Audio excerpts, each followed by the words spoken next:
Oops. Hold up. I don't know what I did. We love. Oh, you know what? There we go. Hi. There we go. We love to see it. Hello, all you Biconics wrestling nerds out there, and welcome to another live stream edition here at the Biconics YouTube channel. Oh, also all over the other places on the Twitters and the Twitch, and pretty much anywhere else we can connect ourselves to. But welcome to another Grapple Gurus live stream review. This time, the TNA boys are here, and we are going to be reviewing and covering TNA's rebranded in 2024, their first pay-per-view of the year, Hard to Kill 2024. I am Mikey, also known as El Jefe around these parts, and joining me is the rest of the Takedown Troop, our TNA review crew. First and foremost, you can also find him all over as my partner in crime over on the NXT reviews. We have Will. This I can't wait to talk about it. Thanks for being here, my friend. Of course. Very excited. And to my right, you can find him not only doing the TNA reviews and popping up sometimes for AEW as well, but you can also find him alongside myself and our other lovely co-hosts over at the Ring of Honor reviews. Andrew, I'm so excited you are here. Thank you for being here. Oh, heck yeah, I wouldn't miss it. I've been pumped for this for a few months. This is great. Proverbially speaking, I'm so happy to get them to do their first pay-per-view stream. This is going to be my third because I do everything around these parts. But that's neither here nor there. I'm trying to calm myself down because I thought the adrenaline left my system when I went to sleep after we got done watching Hard to Kill. And then putting everything together and looking at my notes, the adrenaline is back once again. Because before we dive into every single match, we're far enough into the live stream. This pay-per-view kicked ass so much. Yeah. Mm-hmm. Holy crap.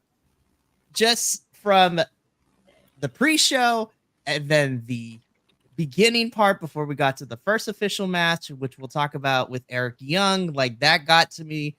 And there was not a singular match that I didn't like on this card. Even the one I was like, all right, this might be my pee break match, ended up being a lot funner than it should have been. Yeah, I tried to pick a low point for this card and I could not think of one. Nope. Right. And for those of you who are like, what's TNA? Trust me, go watch this pay-per-view. It is a good jumping in point because it's about to get crazier for here in 2024. And not only are we going to talk about the matches, we're going to talk about some of the announcements and the new signees that we got throughout the whole entire night. Oh, I can't wait to talk about the final one at the end of the show. I'm so pumped. This one's going to be so good. All right. So without further ado, we talked enough. Let's just jump straight into it.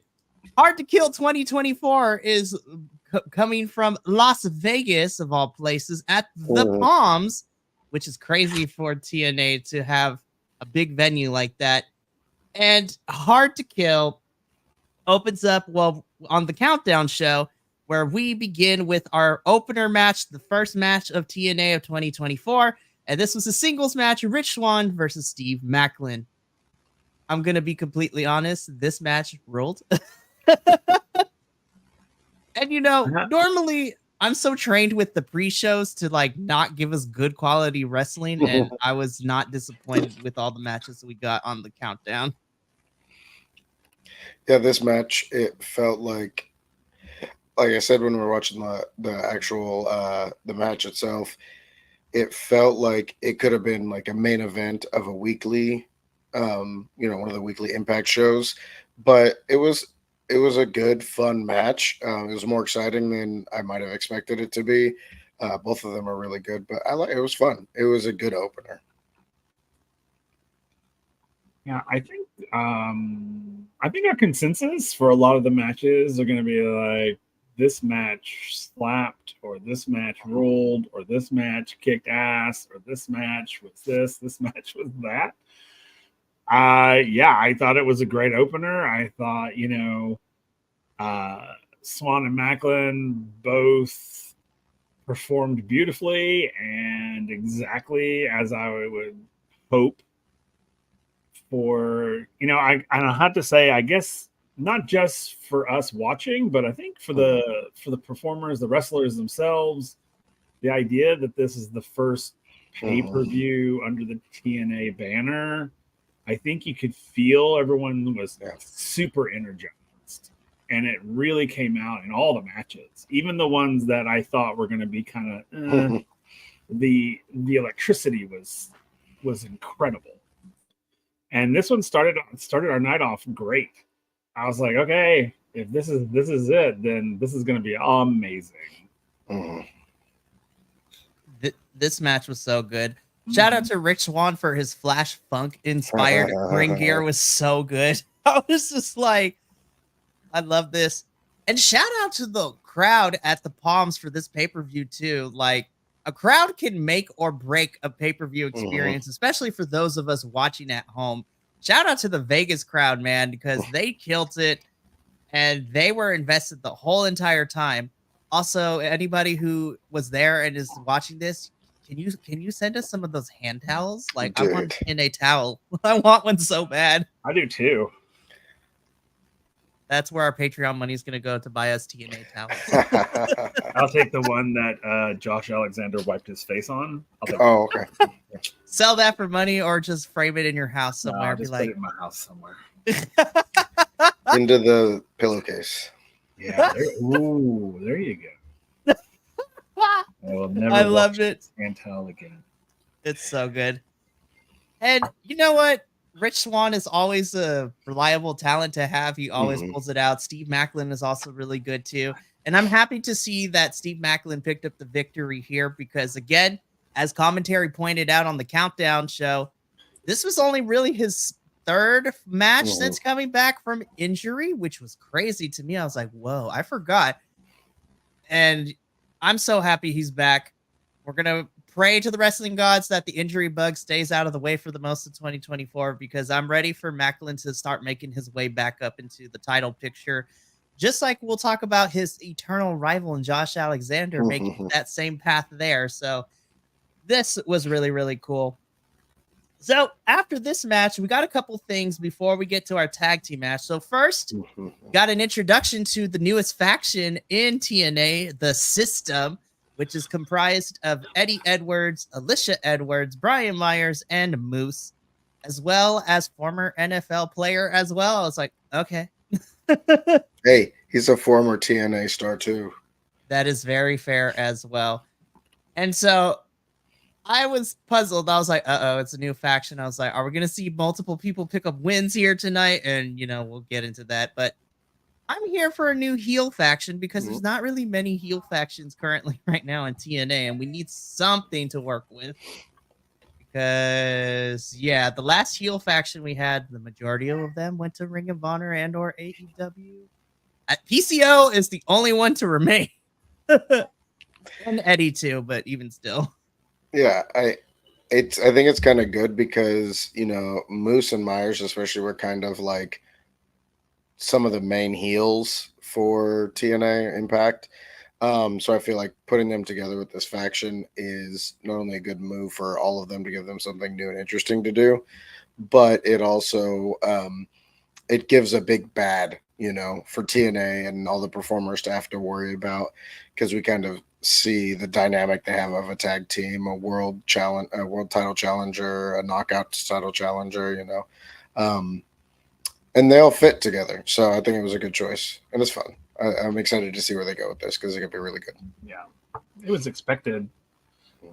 They're new. It's brand new. We're starting all over. We're starting from day one, and I'm pretty sure as we go forward, we're going to probably see a lot more of these sort of popping up, different new factions being created.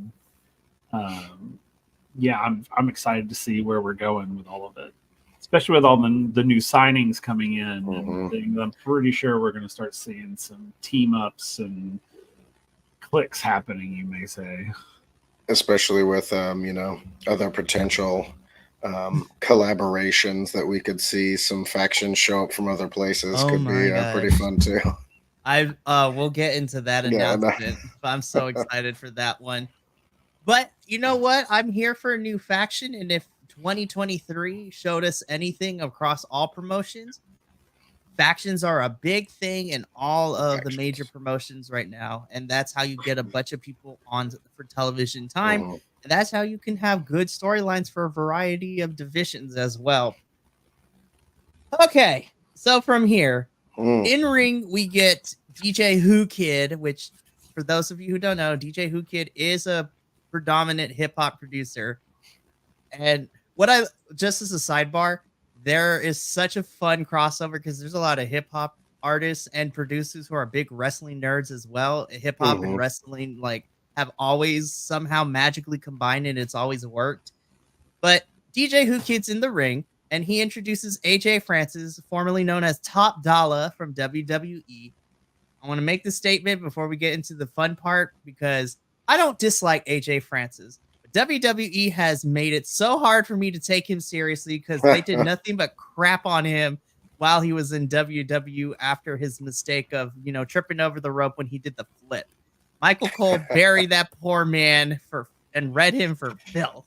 And I was like, oh, AJ, you don't deserve this. So it's WWE made it really hard for me to care about AJ Francis, but that wasn't the point of this because we kind of get the premiere of DJ Who Kid and AJ Francis's music video, and then who should interrupt but the best person that we all know and love, and Joe Hendry comes back. We gotta do the hand waves with this. Yes, So good. him in his satin silk blue shirt. Tight. I want. Tight. I want. I'm like, I want that shirt. It must feel really nice. I'd like that shirt. That specific one. Floor. On my floor. Ooh. This Anyway. this was one of my, just as soon as his image popped up, this became one of my highlights of the night. Yes. I loved that they found ways to get things in there for us, and finding a way to get Joe Hendry on this card was a really smart choice. The best. So excited. It was so good. And then what made it even better too is the music video that we got of Joe Hendry, poking fun of AJ Francis. Listen, I need to know, I want to know the creative process behind Joe Hendry's brain when he comes up with these music videos, because he always has one every time he enters a feud with somebody. He had one for Kenny King. It was so funny. And then, the big thing is because AJ Francis is the Cheez-It champion. And then as soon as the music video is over, he had a box of Cheez-Its. I was like, where did that come from? So funny. Yeah. I think it's a smart choice to have him and AJ Francis feud for a little bit, at least to bring Francis in if that's what's going to happen. Because Joe Hendry can make that feud so entertaining and so good at the same time. So yeah, I think it's a smart choice. I just hope that it's Joe Hendry that's coming out big out of that one. I'm here for a Hendry push. I want nothing but the best for Joe Hendry. I think we all do. We have missed him so much on our television screen, and I was worried that we weren't going to get him back. But now that we have him, I'm here for Joe Hendry Takeover 2024. Make it happen, Scott D'Amore. Yep. Then we get into our next match, and this is still the countdown, mind you. This is not even the main card yet. This is how fun this whole entire show was from beginning to end, because even the countdown was super smart in how they made everything. So the second match we got on the countdown is we kind of had an old versus new generation tag team match, where we had The System being represented by Brian Myers and Eddie Edwards take on the TNA originals of Frankie Kazarian and Eric Young. My lord, this match also ruled. Eric Young still has it. And I love the rebrand of his entrance, and his Dr. Doom mask is great. He's growing out the beard again. So yes. Which I was very excited about. And I feel like that like marks a chance of him going to a darker Eric Young of some sort. Mhm. So that could be pretty dope. He's always been really good. He's obviously a great comedic performer, but when he goes either like crazy or super evil, it's he does really good at that. Oh, absolutely. And also, Frankie Kazarian. It makes me happy to see him in TNA because he took a big chance because he was signed to another company. Mhm. Then he asked for his release because they weren't using him at all. And then he took a leap of faith, as we heard him say during like the video packages we got during the countdown show. And especially the last 4 weeks, we heard from Frankie Kazarian talking about how he took a big chance coming back to TNA. And my gosh, outside of the critiques where we had that 6-month long feud between him and Eddie Edwards that should have been reduced to only maybe 2 months, if anything, Yeah. he has never been happier. And honestly, this is probably the best work I've seen from Frankie Kazarian in the last couple of years, which makes me really, really happy. Yeah, since his early run in that other company, I think this is the best run that he's had in a while. And I think it was a smart choice putting these two against the new tag team for the system because Kazarian and Edwards are obviously experienced tag team wrestlers and they're well known. So now they got a big win. It looks good for this new tag team, which is also great for the tag team division. So, like, I think, yeah, this was a great matchup. I enjoyed it a lot. You know, I like the beginning of this match when Eddie was in the ring and Frankie stepped in the ring to fight with him, and Eddie was like, "No," and he tagged out immediately. I was like, "That was great." I was like, "That I love that," and I'm thinking, you know, maybe that was the finality of that whole thing. It's like now it's just on because we are what we are. But this is so. It was such a good. It was such a good match. It was so good. It was crazy good. Better than I was expecting it to be, only because I didn't, you know, because I've never seen Frankie and Eric fight together, and I've never, you know, I've seen Eddie and Myers fight together, but I didn't know how it was going to go. I was like, how's this gonna? Is it gonna match well? Is it gonna mix well? But yeah, it was so good. It was so good. And I agree with both of you about Frankie. I feel like the stable angle really, it was a smart way that they played it, giving us that package, and then that set up even more interest for all the matches that the stable members were in. And this match, like you're saying, Will, like seeing this on paper, I'm like, yeah, all four of them are experienced wrestlers. They're all good. They know they're good at what they do. Sure, it'll probably be a decent match. But then once the stable angle was put into it, I was like, okay, now I'm interested, because now this is telling me there's going to be story here, at least with half the people in the match. So yeah, it was good.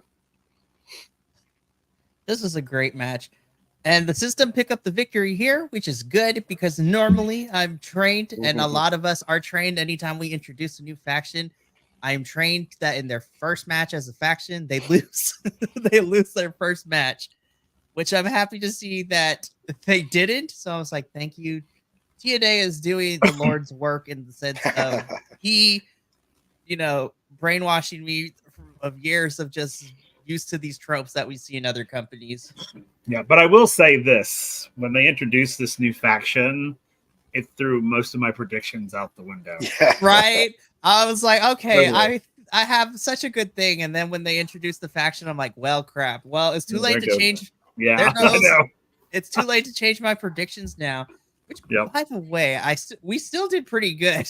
Yeah, you won. You got the most out of all of us. I still retained my 7-3 or something like that. 7-4 or something. Yeah. I did it, and of course we talked about it. We didn't count the Knockouts tag team match because that was not advertised, but that was such a beautiful surprise. We'll talk about that. Okay, now we're entering the final stretch of the countdown, and this is the match we've all been here for to talk about on the countdown, because this next match, I wasn't sure how it was going to go. I was excited that it ended up being no DQ, and you know what? I'm going to eat crow here. Both Tommy Dreamer and Crazy Steve did the thing for the Digital Media Championship.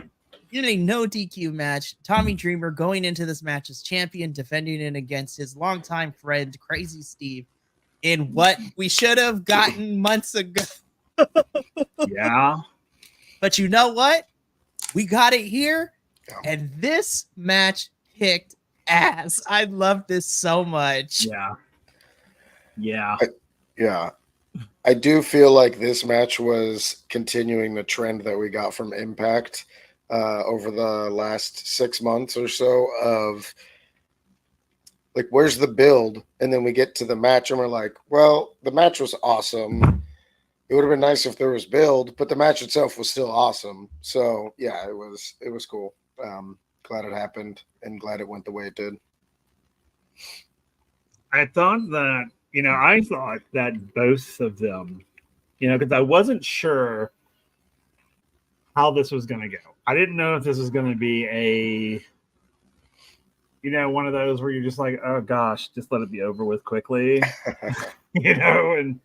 but I thought both of them performed very well. I thought Tommy Dreamer was in it. And I mean, of course, we knew Crazy Steve was in it. But I mean, I was very surprised at how in it Tommy Dreamer was. Like, we had seen it in the last two of his, when we saw him the last two times in this whole him and Crazy Steve saga. And he was getting more and more sort of like bold and, dare I say, stronger and more daring. And it really came through in this one, I think, too, because the two of them were pounding each other. And I was just like, wow, okay, this is going to be great. And it did. It turned out, I mean, this was the match that I was just sort of like, I mean, when we were like watching the live, we were all, when we knew it was coming, we were all just like, oh, here we go. And then I was like, oh my God, this is actually really good. Yeah. I feel like this was the one we were the least sure of what we were gonna get. I think all the other ones were like we had a pretty good idea, and I think in some cases our expectations were they went past and beyond our expectations. But while this match, even though it was a no DQ match, it wasn't the most extreme no DQ match I've ever seen, but it mixed in enough stuff that it enabled Tommy Dreamer to shine. Some of the move combos he did with different weapons and foreign objects and things like that were awesome. Made him look really good. And they played well to the story that had been going since these two started feuding. I agree. Some of my highlight spots of this match is also anything that involves a kendo stick is going to be great. I will say the part of the match that made me scream the most is after Crazy Steve put all those forks and then did the running to like cannonball into Tommy Dreamer with said forks. I'm like, no. And I think the other one was Crazy Steve put Tommy Dreamer inside of the chair and then like drop kicked.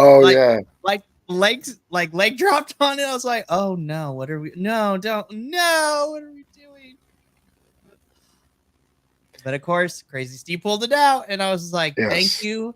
That was the only. Not to say I didn't care about the other matches, but this is the one where if Tommy Dreamer wins, I might actually riot. This was very much the right call. Yeah. I mean, you made me like Crazy Steve anymore. You can't have this like really dark, very heartfelt, like 4-part interview series where we learned about Crazy Steve in like a more vulnerable light. And then, him like with his degenerative eyesight and where he's eventually going to go blind, I think was crazy to hear during that interview. I was like, give this man a title, please. Like, he's been here.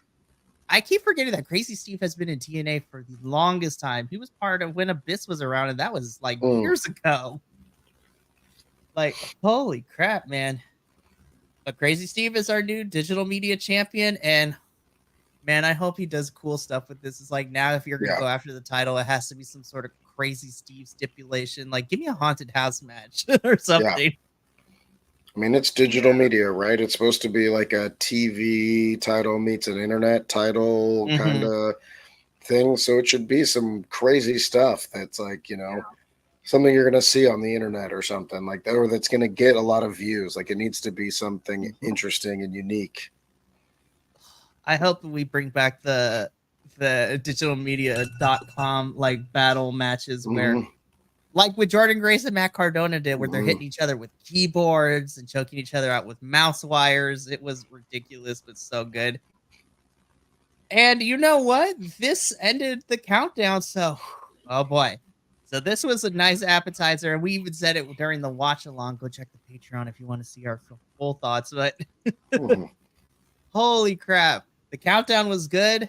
And then we entered the main course on the main card. So before we get into the first match that kicked off Hard to Kill, I have to say that opening video package and then the transition of Eric Young walking in said video package, narrating said video package, and then entering through the tunnel with the whole roster on the stage as he continued to, you know, the monologue that was created for it with the crowd like hooping and hollering the whole entire time. That is how you get me invested in a pay-per-view from the first 5 minutes. This is how you make me care. And this is how you get me hyped, because that excitement took me through the whole entire show until the very end. And Eric Young, in my opinion, was the best choice for you to be the face of all this too. I'm just like, bravo. Bravo to TNA for doing that, because that was awesome. Yeah, it was, you know, Eric Young is also, he's kind of like Alex Shelley, Chris Sabin, you know, like he's one of those people that seems like whenever you think of TNA or Impact or any of the other variations that they've had, he's one of those people you picture with it. He's one of those faces of them historically, and the fact that he's still around, it's awesome to see that he gets to kind of spearhead parts of things like that. And he's got the great voice for it too. And you could tell that it meant something to him. And all the folks on stage when he came out, like seeing the roster out there, seeing all the new titles, like it was dope. I liked it a lot. It was a cool moment to have, and it was awesome for all the performers to have it too. Agreed. I mean, it just added to the evening. You know, it's like I have to say everything outside of the matches added to the energy of the evening. Like there was nothing that took me away from what was happening. Like the excitement, the electricity, and nothing pulled me away from that. And I love that about this whole evening, is that everything was just pulling us along. It wasn't, because sometimes like in the weekly shows, you have those moments where they do like a video package, and you're just sort of like, oh, okay, that's kind of neat. Okay. All right, on to the next match, And these, everything they did, it would just added to the excitement. And I was like watching, going, oh my gosh, he's like, oh wow, oh gosh, there's another match coming up. Okay, here we go. It was I was pumped the whole time we were watching it. The whole time. And everything they did just kept me going. So good. And then it seamlessly transitioned into our opening match of the evening for the main card, the second ever Knockouts Ultimate X match, where the winner would get a future Knockouts championship match whenever. And okay. So this saw Tasha Steelz, Giselle Shaw, Alicia Edwards, Jody Threat, newly signed TNA Knockout Danny Luna, and debuting in TNA is Zaya Brookside, who we come to find out after the show has signed a 3-year deal with TNA. And I was just like, yes, some more UK talent. Holy crap. The Knockouts division, I need all the other companies to watch, because this is how you utilize your women's roster, people. Come on now. This was a match that I knew I was going to enjoy. All 6 of these women. Oh, I forgot. Alicia is also in this match too. Yeah. Sorry, Alicia. But all 6 of these women, man, they knocked it out of the park with this one. Holy crap, man. Yeah, this was a dope match. TNA's been doing X Division matches for a while. It's awesome that they're finally doing ones for the Knockouts Division too, and that they're continuing to do them.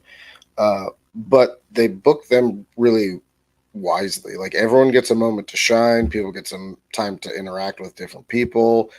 They use the structure really well, and everyone did too. I mean, there was just that wave of off of there, fall off of there from everybody as they were all kind of climbing up, and it was done really well.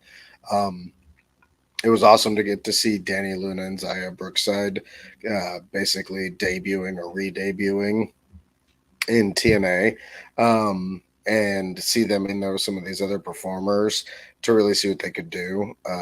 And it was awesome to see someone like Danny Luna in there, just another powerhouse, and Jody Threat too. Jody Threat had some big power moves too, wrestling in there, which was awesome. I feel like she was kind of the like sleeper over the last few months, because she kind of had that little feud with the Coven, where she was kind of blamed for taking them out, and then she was going back and forth with Kylan King.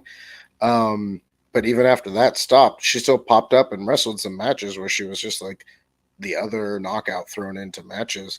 So it's kind of cool to see her get to be in there, and I think she's great to have in the knockouts division. And yeah, with these 6 plus who we had in the title match, and some of the other ones we know might be popping up in the future, I'm excited. Plus some of the ones we didn't even get to see tonight that we know are still around, like Sunny and Kylan King and stuff like that. So yeah, awesome match. This match ruled. Will, this was your first experience with the Knockouts Ultimate X match. How did you feel watching these 6 women go at it? Oh, it's great. Of course, you know me. I love the women's wrestling sometimes more than the men's. So anytime, any chance I get to see the ladies go to town, I'm here for it. And I think this was a great precursor to what we can expect from the women's division here at TNA. I really do. And I mean, I know we didn't get to see some of the others that we really wanted to see, but I think, excuse me, I think with this match kicking it off at the beginning, I think this is TNA saying, get ready, because you're going to see some amazing women's wrestling from us from now on. And I was like, absolutely. I mean, I know, because I had missed this match. I believe this is the one I missed because I had to go. Yeah. So I went back and I watched it today, and I was just as pumped and as I was last night. We were watching it. I was just like, oh my gosh, oh yeah! I was yelling at the thing. It was great. I mean, I really do. I really think this is a buckle up, boys, because the girls are coming for you. Like, honestly. So, yeah. I got a chance to watch this a second time earlier today, and I put this down in my notes because this is just a light bulb moment, an epiphany for me. I think why I really enjoyed this match is, I mean, this is the second ever Knockouts Ultimate X, so that I want to see more for the Knockouts to have these types of matches, which is great. But I think for me, this match, I really enjoyed it, not just because of the action that we got, but I feel that overall the booking of this match and like the story that we got throughout this match told 2 different tales. And I think this was excellent on TNA's part and the women involved. This match served 2 purposes. It not only showcased the women that we're used to seeing, so it reminded us that Tasha Steelz, Giselle Shaw, and Alicia Edwards are really great in the ring too. But on the same coin, I believe this was also a good way to showcase your 2 new signings and Jody, who's only been with the company for a couple of months, and show the new talent as well. And the fact that all 6 women were able to blend their styles of wrestling seamlessly together and got to showcase a lot in this match. Bravo to the women and for TNA, because this match did so much good stuff. And I was just like, holy crap. I'm like, good luck whoever's following up with this, because this match kicked all the butt. And this was a very good way to start off Hard to Kill. And ultimately, though, it came down between Danny and Jody, I believe, who was on the ropes, and then also Giselle. And shocker for all of us, but in a good way, Giselle Shaw ended up picking up the victory. So Giselle Shaw is the number one contender right now for the Knockouts Championship, which I'm happy for. And at first I was like, that's an interesting choice. But then, Andrew, me and you talked about this, while we were getting ready for the next match. It makes sense because Giselle is technically the one that beat up Deanna and sent her out on her way at Final Resolution too. So I was like, you know what? That makes a lot of sense. Because of that, it makes sense from a storytelling and booking perspective to continue to have Giselle get this forward momentum. And honestly, Giselle versus, eventually who we found out walked out of the Knockouts Championship as the champion. I'm excited for that match because I know it's going to be good. But once again, kudos to all the women in this Ultimate X match. This match was a great way to kick it off. It's so good.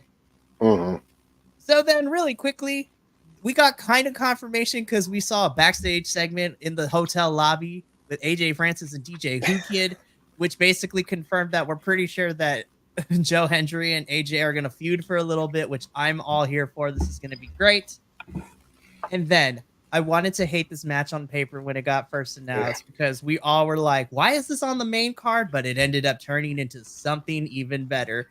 So initially, the second match on the card, we saw our favorite French-Canadian Frankenstein, PCO, taking on trying to relive the Justin Timberlake, Britney Spears VMA moment of dressing in all denim, Dirty Dango being accompanied by Alpha Bravo and Oleg Prudius.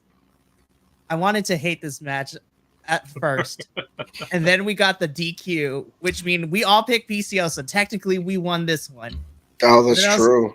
I mean, I was like, we still won no matter what. Yeah, we technically won. So there's not much to say about the first match we got because interference and DQ happened. I was like, okay, this is what we're doing. I was like, oh dang, well, hard to kill. You're gonna get points docked for this. And then magic happened because Santino comes out, our deputy director. He's like, no, we ain't doing this tonight. I was like, so y'all want to team on PCO? Well, guess what? Rhino comes out, and so it was going to be PCO and Rhino. And then Santino's like, I got one more person. We're going to make this a 3-on-3 match. And who did Santino call to the ring? But what's my name? Jake something comes out.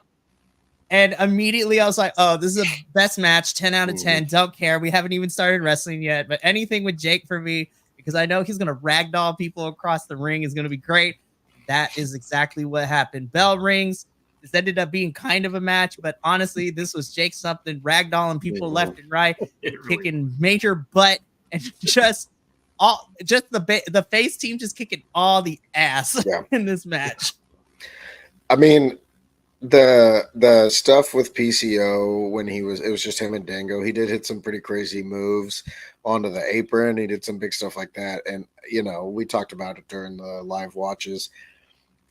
Dude, PCO, at the age that he is, at the career that he's had, he's still hitting stuff that I'm like, man, there are people half his age, younger than half his age, that aren't doing those kind of moves, but he's still doing it.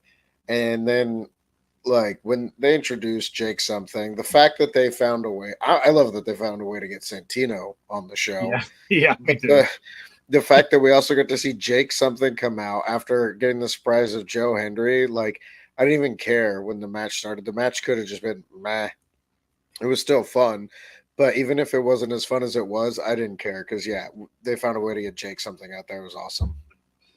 Oh my god, yeah. I was the same way. At first, I was like, because I didn't get to see this one either.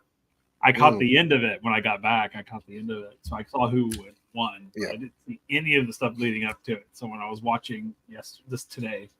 Yeah, at first I was like, really? The DQ happened, and I was just like, and then I agree with you. I was wondering if they were going to get Santino was going to be in this. I was wondering, and they found a way to do it, and I was like, oh, that's fantastic.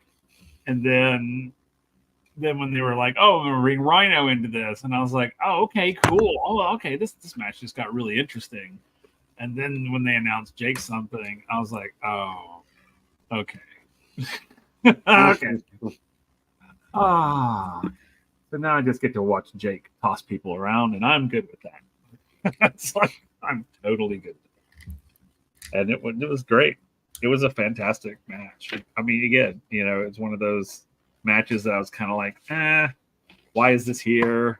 Mm-hmm. And then it was like, I don't care that it's here because we get Jake involved. And I agree with you with PCO too. My God, that man is doing things that nobody should be doing. It's like, I'm amazed he's not really undead. It's okay. So like the one move for PCO, we can always expect him to do something crazy in his matches. He just finds a way to do stuff.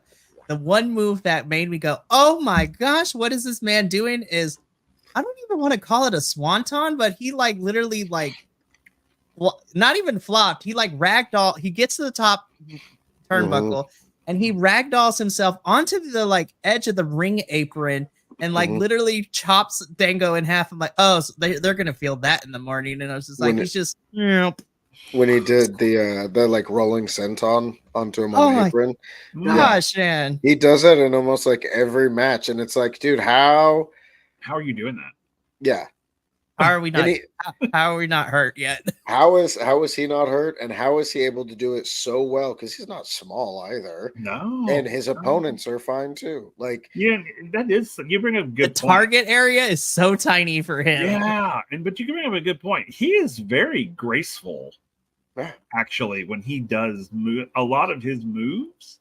I've noticed that too, because I'm like, he's a big guy up top. I mean, he's just like barrel chested and just a big man. And he can do, you're right, in those little bitty areas, he can like with precision, which is you wouldn't think with seeing his size and his age. And I mean, but man, he can do it. And I'm like, you do it until you can't do it anymore, my man.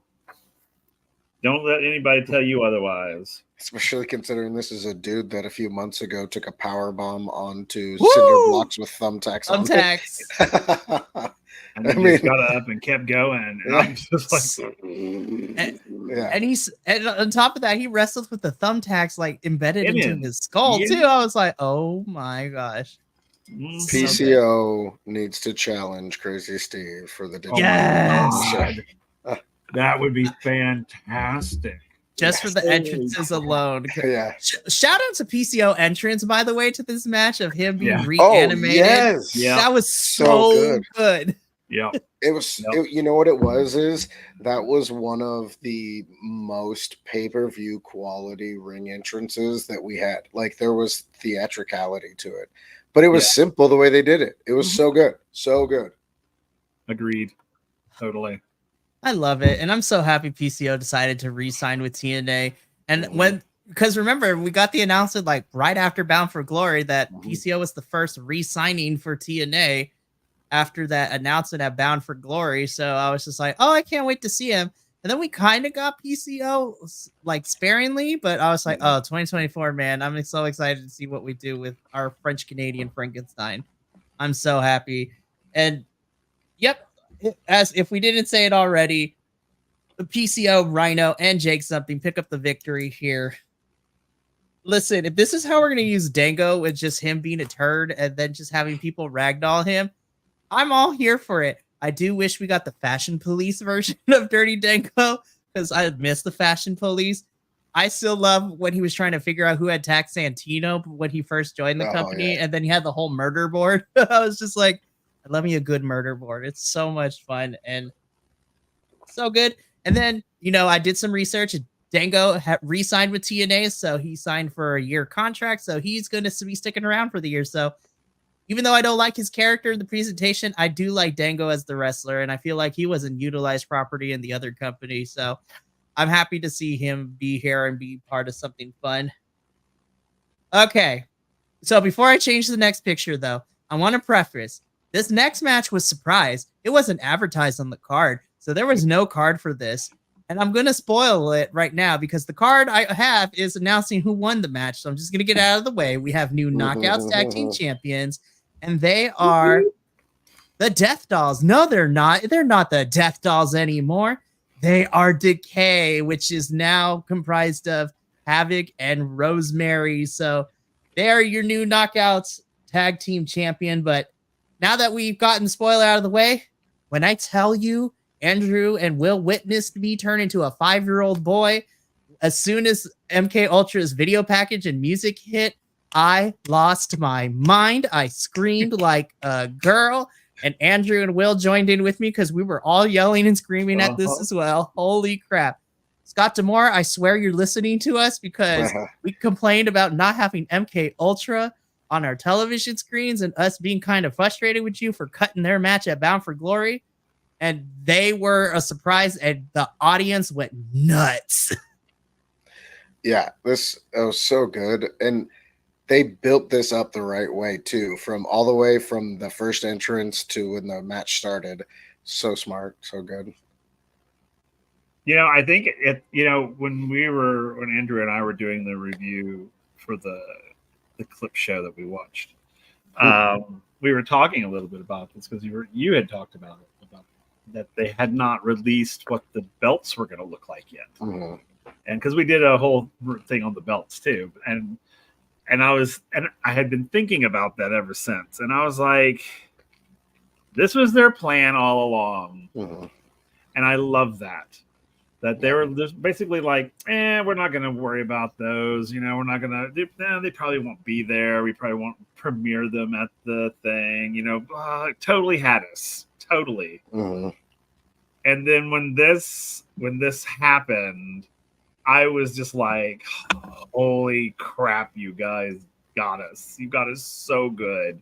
And I love that. And I love that you got us because you got us with the best possible thing ever, which was this amazing match between these two tag teams. Oh my God, it was the whole setup of it. You're right. As soon as it started, everyone was you heard the crowd go crazy, and I was just like, this was beautiful, so perfectly executed, so well done, and I give them kudos for this, for keeping it so secret. Yeah. I mean, honestly, especially in this day and age where you can't keep secrets about anything because someone's always going to spoil something. But there was nothing. I mean, nothing. No one said anything. No one was like whispering. No one was anything. And I was just like, I love that. I love when things like that come together. It was fun. Yeah. It was funny because, as we were transitioning from the match to whatever we thought was going to be next, I opened Instagram and it showed the video of Scott Demore presenting MK Ultra with the new Knockouts tag titles. And I was telling Andrew, I was just like, hey, you know what? I opened Instagram and it's like, ooh, these belts look nice. They're just like the men's with the red straps and everything. I was like, they look cool. And then I jokingly said, imagine that because they got these titles, now they're going to defend them right now. And I remember Andrew telling me, like, yeah, that'd be great. And then not even 5 seconds later, MK Ultra pops up on the screen. I'm like, oh my gosh. Well, and they had them there at the beginning of the Ultimate X match when all the roster was out there.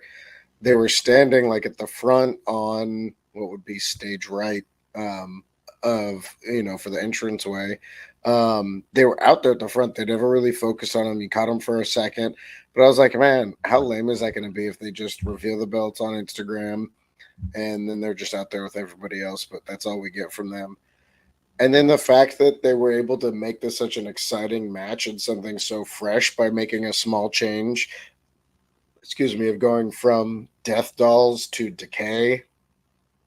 If you know TNA, you've seen what, going to the underworld can kind of do to people and the characters it can bring out in them. So like seeing Rosemary and Havoc come back and then them challenging MK Ultra, it made sense because it was like you needed the monsters to fight the psychos. And so it was like 4 killers fighting each other, and and that's what we got. And it was great too because we got to see MK Ultra, who has been a hardcore tag team, face some big adversity, but which also made Decay look really cool. And Like, if we just get these two teams feuding for a while, I'm okay with it Yes. while they build up the other tag teams in the division, Yes. hopefully. Oh, please. I'm so excited. And let me tell you, as soon as Decay entered and just the excitement was there, this match was only 6.5 minutes, but these 4 knockouts did not step off the gas. Nope. They went all in. And we got everything from Masha Slamovich killing people. Like, I was like, oh, she's just going to brutally decimate people. I love the double power bomb from Havoc on Killer Kelly and Masha Slamovich. Yeah. I love seeing Rosemary's iconic, like, on the back and then rising up to scream into her opponent's face. When she got Killer Kelly all the way backwards. Yeah. So good. Killer Kelly being, like, really kinky and, like, beating people up and then just reveling in the... This is what I want to see with my women's knockouts matches. Like, holy crap. And like we said, DK is your new TNA Knockouts Tag Team Champions. And I'm agreeing with Andrew and Will. If these are the 2 tag teams that we're getting while we build up the rest of the Knockouts Tag Team division, I am here for it. And I'm excited to see a chasing MK Ultra because I think that's going to be fun. I want them to revisit their dog collar match because that's what ended up making Masha and Killer Kelly become a team is after they fought each other in that dog collar match, which was very semi... It was so weird. It was such a good thing, and they just revel in the violence. I'm just like... And it works perfectly, too, because we see Masha Slamovich out here having all kinds of death matches in ECW all the time where she's fighting men and women. It's so good. This was such a nice surprise. And Scott D'Amore, if you ever see this review, thank you so much. I feel like you're watching or somebody is watching all the people that covered TNA in cyberspace because you have corrected a lot of the things we've been complaining about. And honestly, you are one of the few companies that actually listen to the fans, which is really, really great. So after that slobber knocker of a match, as JR would say, we get a quick backstage interview with Steve Macklin, who is ready to bag and tag everybody and anybody in his way 2024. I'm so excited. I also chuckled because at this point, Will pointed out, he's like, Steve Macklin has a big mouth. No, like not metaphorically, but physically. I was like, I couldn't unsee it when you pointed that out, Will. I was like, oh my gosh, you're right. It's so funny. It's huge. I never noticed it before either. I literally was like watching it and went, man, he's got a huge mouth. Like, I mean, I don't even know what drew me to it. It was just like, well, I mean, you can't help it. It's like there. Yeah. But I mean, it was just like I don't know.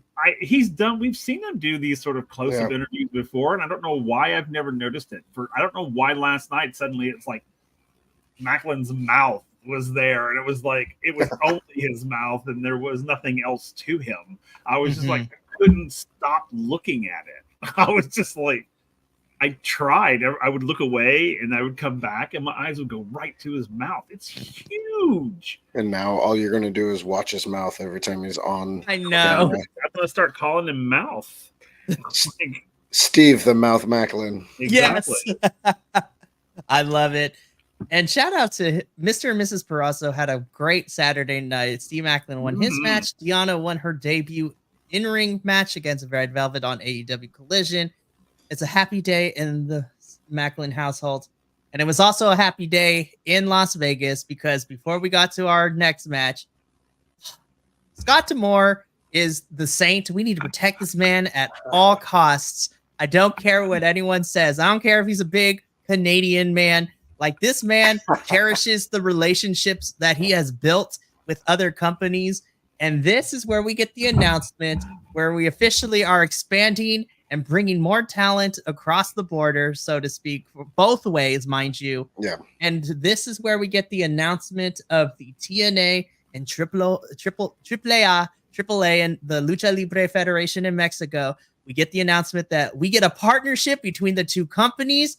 And all I was doing, we all clapped at this because when we reviewed the episode where Impact goes to Mexico, like a Scooby-Doo special, we were so impressed with all the luchadors in there. It made me super happy. Will got introduced to real Lucha Libre. And we all said we wanted more, and oh my gosh, now we're gonna Yeah. get more, you guys. I'm so happy. I am super freaking excited about this. I was like, And yeah, it brings in so much unique talent, possibilities, both directions, I think. Yes. hey, all I have to say is anybody out there listening to us, if you have never watched Lucha Libre style fighting, you are missing out. My God. AAA is where it's at, man. And It is honestly, so good. It is like watching Cirque du Soleil on crack. Mhm. I mean, it is like I mean, the high flying acrobatics these guys do is insane and amazing all the time. So if you have never watched it, listeners out there, you should go watch because it's amazing.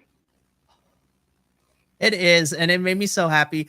And I love that they brought out the owner of Mhm. AAA to speak to the audience both in English and Spanish. So listen, I'm going anytime we get bilingualness in our wrestling companies, I'm always going to applaud for, because TNA is one of the few that actually lets people talk in their native language. And it makes me excited for this partnership because AAA is where we got the likes of all the other big luchador stars we have right now in the different companies.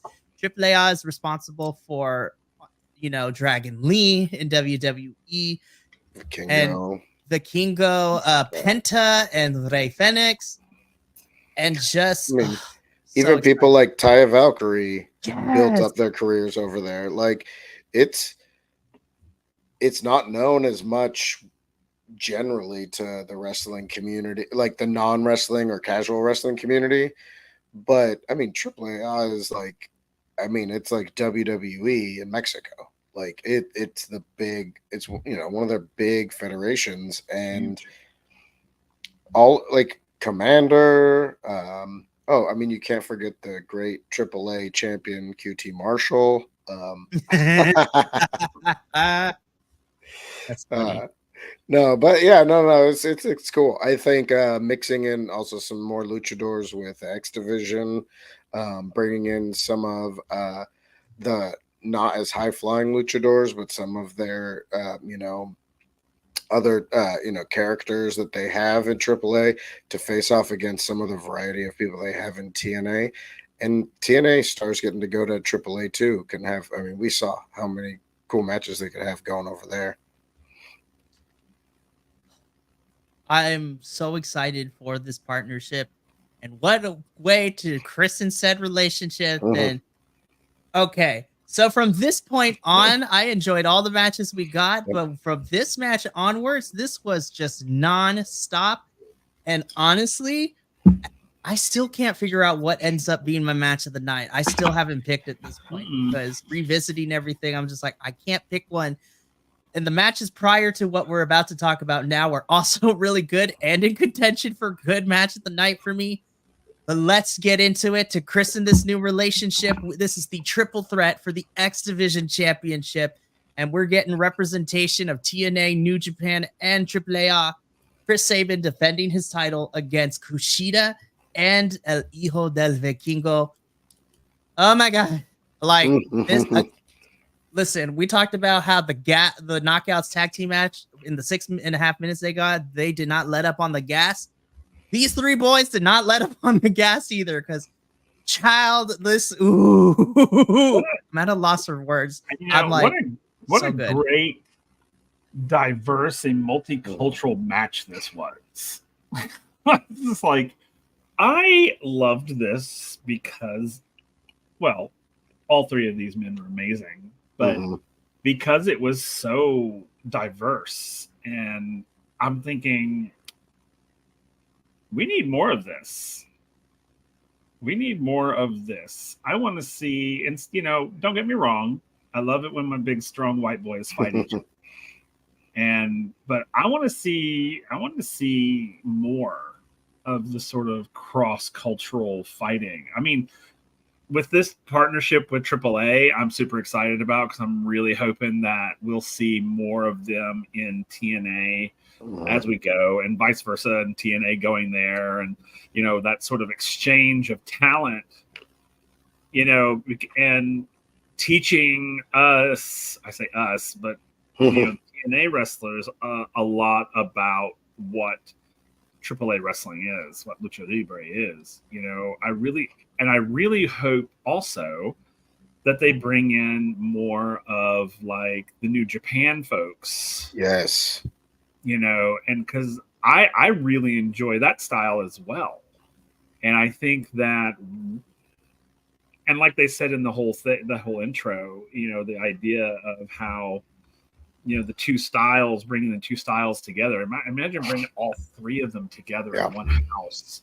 I mean, oh my gosh, it just gives me thrills just thinking about it. So I really kind of hope, and going back to the match in just a second, but I really kind of hope we can get more of this. I really do. This was just great. And this is a fantastic match. Yeah. So.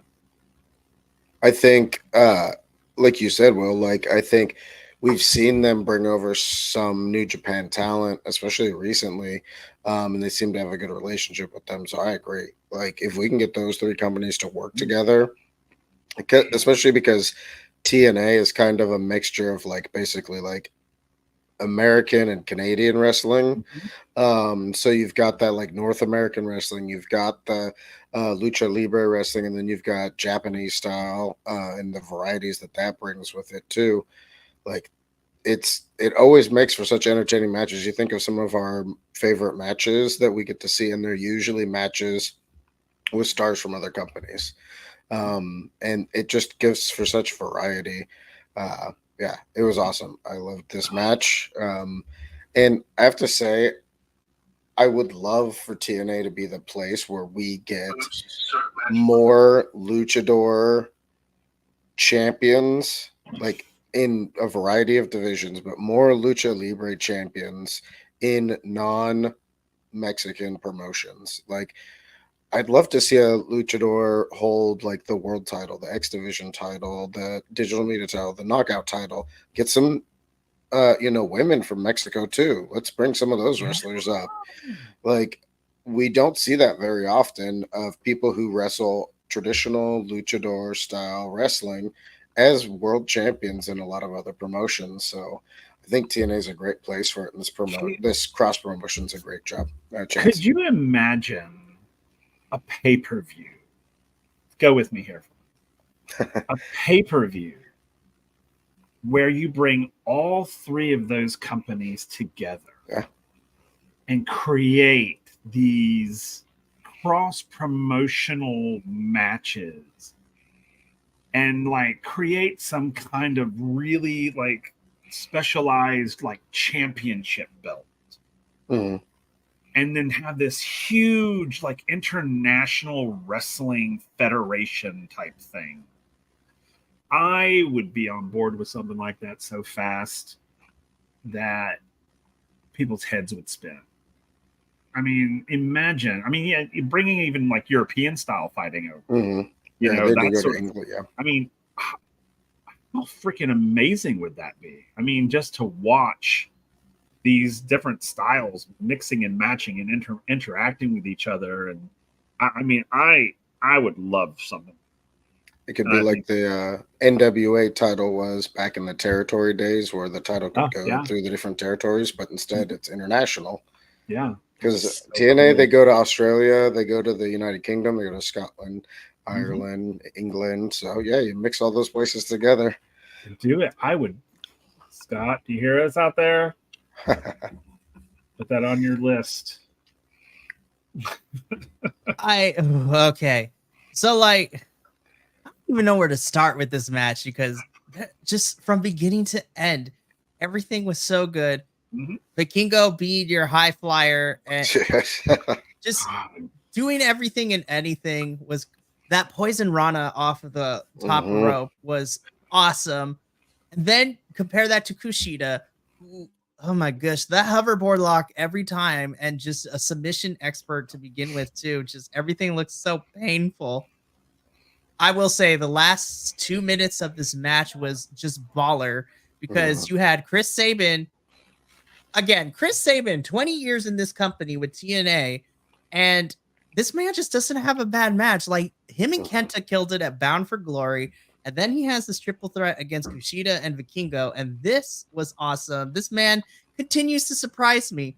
But that Canadian destroyer on the ramp to take out Vikingo and then to hit the cradle shock immediately onto Kushida after he tries to get in the hoverboard lock. Like, this match ruled on so many different levels. And if this is what the X Division is going to be in 2024, oh man, I am so ready to see not just these three and just not, and not just the luchadors coming over from AAA, but then I get excited and hopefully we can use some of the talent that we currently have for TNA. Like, give me Alan Angels, give me Speedball Mike Bailey, give me Jonathan Gresham. Like, I just want Chris Sabin to fight everyone in the locker room at this point. Well, and don't forget X Division too. Sometimes like Brian Cage was an X Division champion. There's no limits. Yeah, so because we always think about X Division always gets lumped in with cruiserweight. Yeah, but so I'd love to see someone like a Jake something go into the X Division. Yes. Because then, they throw that, they topple that apple cart right over because now they're like, oh, okay, there's a big boy here to wrestle with us. And so it just changes up that dynamic a lot. And, there's a few of them that I think could be pretty cool additions in there too. But yeah, all three of these guys were spectacular. And it just was like back and forth, back and forth, back and forth. It was awesome. And, and I'll say it again. I think all of these matches in this pay-per-view were precursors to what we're going to get in this year, starting this year. I mean, every single one of these matches were unique in their own right, powerful, and were telling us a message. And that was that I really believe TNA is saying, get ready because we're coming. Or actually get ready because we're here. And we're going to see it from all the matches, this idea that we're stronger than ever, we're better than ever. This is how good we are. Look at who we're signing to us. This is how much people want to be a part of us. And I really kind of hope that we're going to see more of this continuing forward. We're going to see a lot more of these sort of quote unquote free agents gravitating towards TNA because they are, because if you look at them, as a company, they're pretty on top of it. They're pretty on the ball, for the most part, give or take a few moments here or there. Their weekly episodes are pretty consistent. Their talent gets pretty much a lot of screen time. Yeah. It's no one's really kind of left out. The ones that are missing are usually missing for a reason. And I don't know. I just think TNA has it together, and I think these matches are telling us that. Just wait till you see what's coming next. I really do. So, but this match was off the hook amazing because my God, Vikingo, everything he did was like liquid. It was like watching mercury float around that thing. It was so fluid. And I was that one, I don't know what it's called, but that one where he jumped and grabbed and circled around and just like, I don't even know what was happening in that moment, but it was so smooth and so fluid that it was just like watching ballet, like watching a dancer. It was incredible. And then Kushida's brutality is so amazing. There's that viciousness in his attacks and that sort of like playfulness almost. Like there was a points where it felt like he was playing with his prey, like, and then of course Sabin is just a powerhouse. And these three together, this was fantastic. I can't even put words to how good it was. And it exceeded my expectations once again. Like this whole night will do. So, Will, I have to ask you, because you had some thoughts about Chris Sabin, and I guess I'll ask you now, but you can answer after we get to the main event. So you had some thoughts that Chris Sabin might use option C if he retains the X Division title. So I'm interested to hear if you still think that might be something on the plate once we get to the end. But yeah, I'll wait till we get there. Okay, cool. Sweet. So we're going to put a pin in that. So again, Chris Sabin retains. This match ruled. Oh my goodness. And then this next match, man, this is the big beefy boy match of the night. Josh Alexander versus Alex Hammerstone. Oh my God. I don't even know where to start with this one either, man. Like, holy crap. We're far enough into the review. I'm going to drop this, but these two men piss out of each other. Holy crap, man. It was like, yeah. Whoo! And I think Alex Hammerstone is like, he is kind of like how you guys during the review were talking about Jonah. I feel the same way Alex Hammerstone. He is deceptive. He is a deceptive big guy. Like, you think he's just going to be power, but no, this man can move in the ring. So can Josh. And oh my gosh, I was like, I hope this is not a one and done. I would love for Alex to stick around or pop in ever so often because this match was so good. And he could be such a good fit in TNA because they don't quite have anyone like him. Like, we've got some big guys like Jake something. You know, I mean, heck, even Joe Hender's a big boy too. Yeah. You know, Moose. So we've got some big guys in TNA, but Hammerstone's a different kind of guy. Like, I'd almost put him up there. He doesn't quite have the experience, and he's a little different moveset than someone like Brian Cage. But power-wise and athletic-wise, he's pretty close, or, you know, like a Wardlow and like that kind of thing. Like, he just has that different kind of power in the ring. And so to see him at Josh Alexander, I think was a really smart choice because they made each other look really good while both of them were having strong performances. So it was awesome to see. I mean, they did what two beefy boys do, and they just beat the crap out of each other. It was awesome. Yeah. Yeah, this was crazy. You know, I wasn't sure about this match when it first was announced. It just felt like a filler. Like, we need Josh Alexander to fight somebody. Yeah. We need him to be there, blah, blah, blah.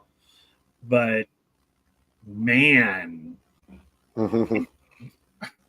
you could feel the impacts these two men did on each other. I mean, the minute they walked into the ring and they made connection, you felt it. I was just like, wow. And this whole fight, and I think I mentioned it, I think, Andrew, I talked to you when we did our review last time about how I'm sick and tired of Josh Alexander losing. Yeah. And I was going to be so mad if he lost in this because I was like, what are y'all doing with him? Yeah. You know, and then I thought, well, he's going to lose this because they brought this guy in. You know, they brought Hammerstone in. You know, this, that, and the other. You know, that's a lot of those. Oh, they bring in the so and so, and they don't want them to lose, so they win. Yeah, man, can this guy catch a break? It's like, and then the match was unhinged. I think this was probably the one I was the most vocal in. Yeah. Because of just the sheer impact of it on each other. I was just like, wow, these two men were trying to destroy each other. Like, just to prove that they could. You know, it was so crazy. It was so good though. This was a happy sort of surprise for me. Like, I was like, at the beginning, I was like, okay, this is good, this is cool. And then as that match kept going, I was just like, oh my God, this is giving me like anxiety. And I just, to watch these two, and if you didn't get a chance to watch pay-per-view, go watch this match because, man, it was so good. And again, you could feel that energy sort of exuding from both of them because of, you know, the electricity in this building was incredible. The energy from the audience, the commentators, you know, they could probably even feel it coming from us. I mean, I don't know, but you could just sort of, you really got caught up in it. And I love that. And I was, this match was fan-freaking-tastic. Way, way better than I thought it was going to be. Way better. And I feel like the match before this, the X Division match, was like watching like soccer, football, you know, that style of football, or basketball, while this match was like watching American football. Yeah. Like at a certain point, you felt like these guys were just running into each other, and you felt their exhaustion, you felt the impact for them. And it was great. And watching Alex have to kind of start to break Josh have to break Hammerstone down, trying to go after that leg, repeatedly trying to bring him down, and seeing Hammerstone still busting out that power, you know, him hitting that nightmare pendulum on Josh Alexander, because Josh was not a small guy either. That was a beautiful thing to watch. Yeah, it was, man. And then Josh just a little bit at a time rolling out of the way, just escaping that pin. Yep. So good. Because it didn't make Alex Hammerstone look bad. No, like, he hit his finisher, he could have got it, but they had beat each other up so much he just couldn't hold on to it. Yeah. It was, I mean, you could feel them just tearing each other down. You could feel it. I mean, as the match was going on, you could see them slowing down, and you know, it's that thing where it's like, I want to hit you, but I just don't have the strength to do it anymore. I mean, they literally just knocked the shit out of each other. I mean, I get it, but I was exhausted after this match. I was like, I don't see how they did it. I don't see how they made it through. Just like either of them. And you're right. I mean, there were pins happening, and they were just barely getting out of them, you know, or just barely holding them down. And I mean, I thought for sure, when Hammerstone did his finisher, I was like, okay, that's the end of that. And no, he couldn't maintain it. And so Josh could get out of it. And then finally Josh did his finisher, and that ended the match. But I was just like, man, that moment where they were face off and they were just hitting each other. I mean, at first it was like pow, pow. Then it was sort of like, it's like that sort of, I want to hurt you more, but I don't have any strength behind me. That sort of, and I was just like, wow. It was wow. That's all I can say about that match. Is it was just wow. Man, God bless them both. Oh my gosh, man. Like, this was hard hitting, and this is exactly what I was hoping for. And again, this was another match I was like, okay, we really don't have a build-up for this, so I'm not sure how this is going to turn out, but I'm excited for it. Again, the wrestling spoke for itself. Like, this match ruled.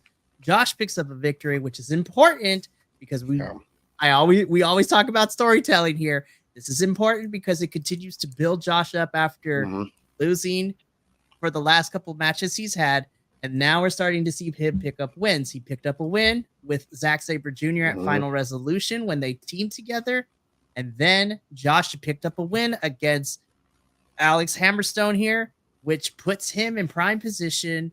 And like we talked about too, when we get to the main event with who ended up winning, there is history between Josh and our champion, but there's also an argument for Steve to go after said champion too, because there's a history there. And listen, the trifecta of Josh, Steve, and our champion. Oh, I'm just ready for those slobber knocker matches. This is going to be so good. My goodness, this match was great. And then they just didn't let up, because then this next match, holy crap, this next match, the fatal 4-way for the TNA Tag Team Championship match. So we have to preface by saying this. So we got an announcement a couple hours before the pay-per-view, which I wasn't sure how we were going to feel about, the change up, because due to travel issues, due to the weather, it's happening all over the United States. Trent Seven was going to be unavailable and wasn't able to get to Las Vegas in time. So substituting in for Trent Seven and to be Speedball Mike Bailey's partner in this match would be Laredo Kid. Listen, Andrew, before I continue. I just had a thought. I was rethinking over the fact of like I loved this match. And I give props to all the people in it. I will say that when it was announced that it was Laredo Kid, no matter how much I wanted to in this match, I just couldn't get into him and Mike Bailey because I didn't think they were going to win as a tag team. They were awesome in what they did, but they felt like the team that was there to be the fourth tag team. And then I just had a realization. I understand that they probably had this already built and planned for with the PCO and Dirty Dango match, but I would have loved if Mike Bailey's partner for this match was Jake something. Oh, Full double duty. Or take him out of that match. Take him out of the earlier match. I don't care. But the combination of Jake something style and Mike Bailey style, like okay, I'm kind of here for it. They would destroy so many teams. But anyway, sorry, it was just something that came to me and then I had to share it. So yeah. See, now you made me not like this match. I'm just kidding. No, it was awesome. I still loved it, especially getting to see the new signees. So wow, I never even thought about that. That would have been fantastic. Yeah. I mean, listen, all I care about is that Trent something when we do get him. I'm excited for him and Bailey to continue to be a tag team because this is great. But besides that little revelation, I'll be honest, I wasn't sure how I was going to feel about this match because the first couple minutes was the typical, all right, all four teams are going to fill each other out. And then like literally 3 minutes afterwards, and the first big move was hit. It was go from here because holy crap, all four teams did that. Oh my God. And you know what? I have to give kudos to the Rascals and everybody involved in this match because they made me believe with a couple false finishes that the Rascals were gonna win. And I was just like, no, I love the Rascals, but we do not need to see them as tag team champs because we got Rascals versus ABC for a good couple of months in their feud. And so I was ready for new feuds. And this match was also really good too. And Andrew can probably speak better on this than me. But when I say that I was happy with the addition of the Grizzled Young Vets is the fact that this is an actual tag team. This is their bread and butter. This is in the same lane that FTR is. This is what they do. And to see an actual tag team do tag team things like going for the pin and the other member is watching out for everybody else, make sure nobody comes in, and actual tag team moves that they've been working on was so good, which is something that outside of Bailey and Laredo Kid, the other three teams are actually established tag teams like that too. You have the Rascals pulling off tag team moves. ABC has learned to fine-tune their tag team style. I'm just going to say this. Chris Bay for me is a star, man. I love Chris Bay so much. Ace Austin is so good too. Like, this match is such a good example, and this is why I'm aggressively pointing with my pen to the camera here. Tag team wrestling can work when they are given the time to do it. Yes. That is my statement. I'm going to give my time to my other constituents to talk about this match in particular. No, I agree. We're getting to see this in the other company that you and I review, Mikey, is starting to see quality tag teams. And it's not, I don't mind new tag teams. I just want to see them set up as a tag team. And I feel like what they did earlier in the night with revealing the system, Myers and Edwards, excuse me. At first, when I saw them announced, I was like, all right, they're both kind of heely, scumbaggy guys. But when I saw them come out for their tag team match, I felt like they were a tag team. They had some matching gear. They were on the same page. They came out together. And it just fit. Like, you could see where they're evolving too. So I'm happy with that. But to see these three tag teams, which I think now that the Grizzled Young Vets are there in TNA, those are the three top tag teams in TNA right now, hands down. And I think I would imagine that coming out of this, we're going to see a nice little rivalry either between those three tag teams or with GYV and ABC, because there's going to be some, comeuppance and things like that people want to pay off. And I think that they're a great foundation for building that tag team division. But yeah, as much as I want to hate the Rascals because they're really good at making you want to hate them, ABC and Rascals, every time I see them wrestle against each other or against other tag teams, they are so good at their styles of tag team wrestling. But I think you made a great point with GYV. They are kind of the English version of FTR.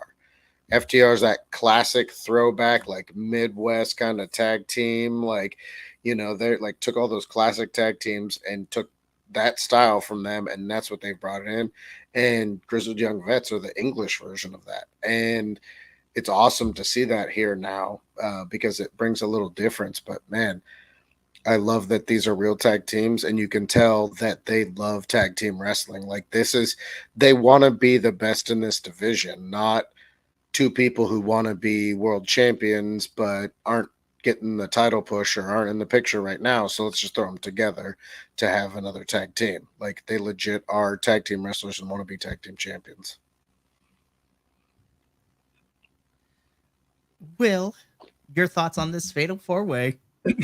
I was disappointed that Trent Seven couldn't be there, because I've wanted Mike Bailey and Trent Seven to win, but if like the Grizzled Young Vets had won, I would have been happy with that too. Uh-huh. And I talked about this in our previous preview, and it's nothing against ABC or the Rascals. I think they're both fantastic tag teams. I'm kind of tired of watching ABC and the Rascals toss those belts back and forth between each other. Like, I want to see somebody new.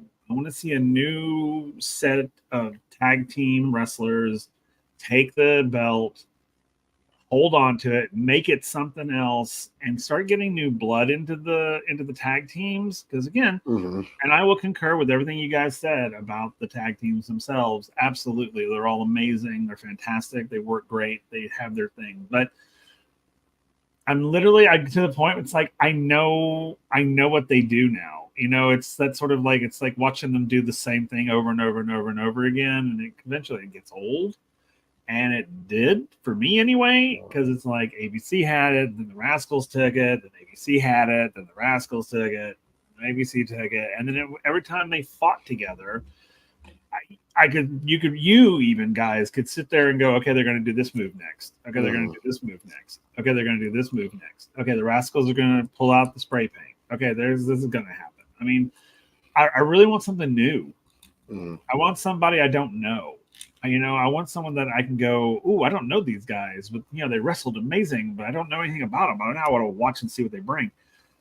And I think that, and I get it. It's like, when you have something that works, don't change it. Don't, when it's not broke, don't fix it. And I get that.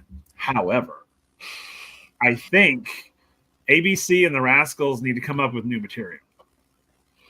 I mean, truly, I just want to see them do something different. I mean, and I'm not talking about entrances and things like that. I'm talking about in-ring stuff. Please do something different. ABC, you've got the titles now. I mean, again, you were saying, so do something new. Give us something different. Give us something that we've never seen before. Because I want to be on board with you guys, but I'm kind of tired of seeing the same thing over and over and over again. I mean, that's why I was like, oh yeah, and I loved Speedball Mountain, as they call it.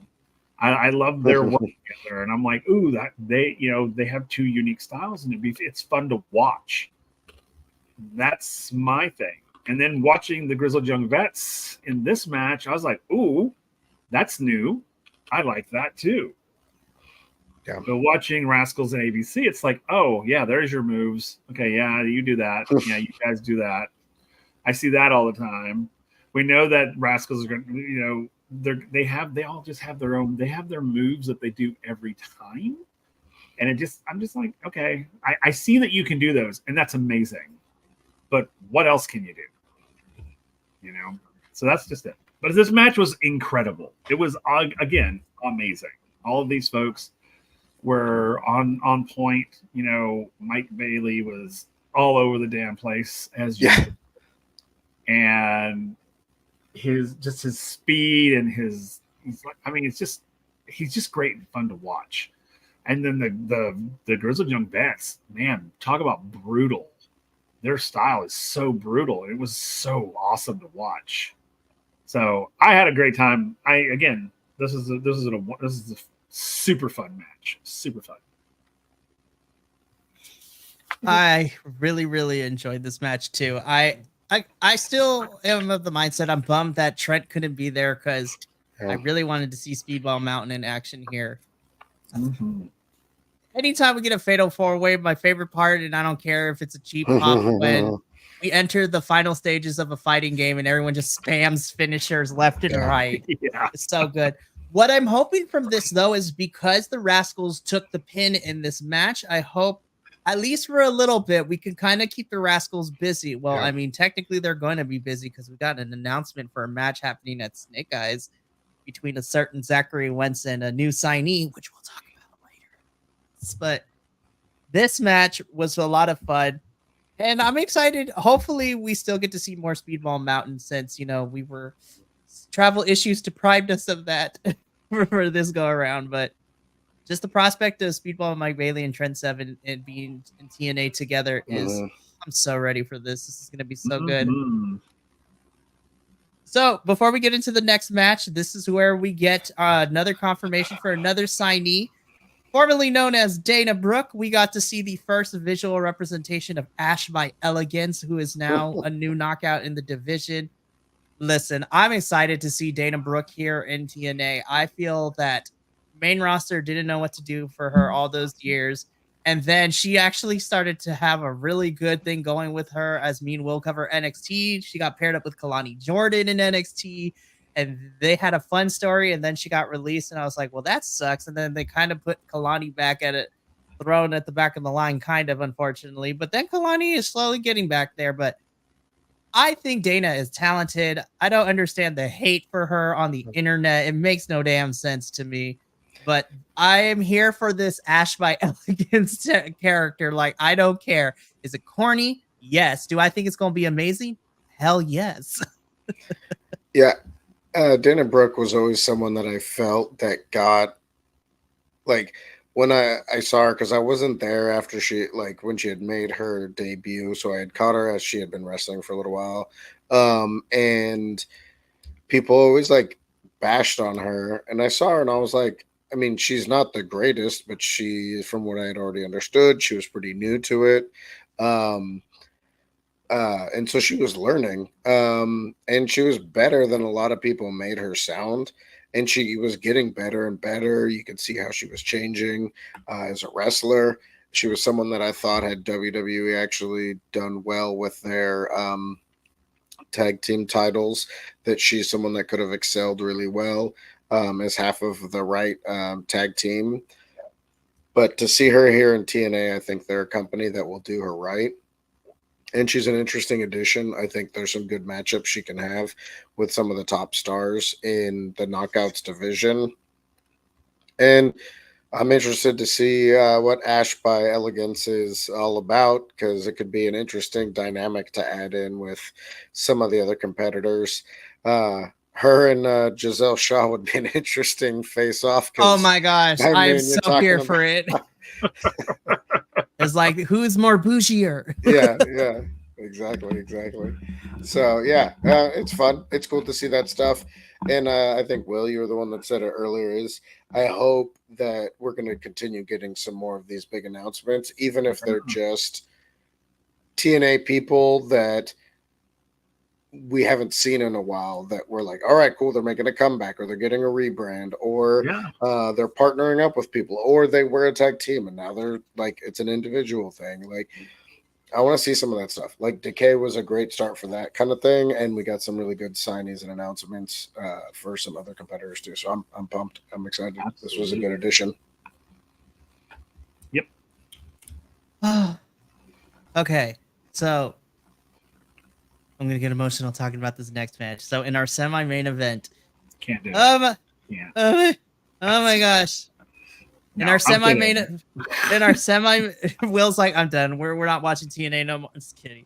In our I can't semi-main event for the TNA Knockouts World Championship match, Trinity going in as champion, defending her title against the Call Your Shot Gauntlet winner Jordan Grace. This is, and it's only the third week of January, but to me, this is the best women's match so far of the year that I have seen. And even though it's only January, my God, Trinity and Jordan showed up and showed out. This match was art to me, and it told a beautiful story.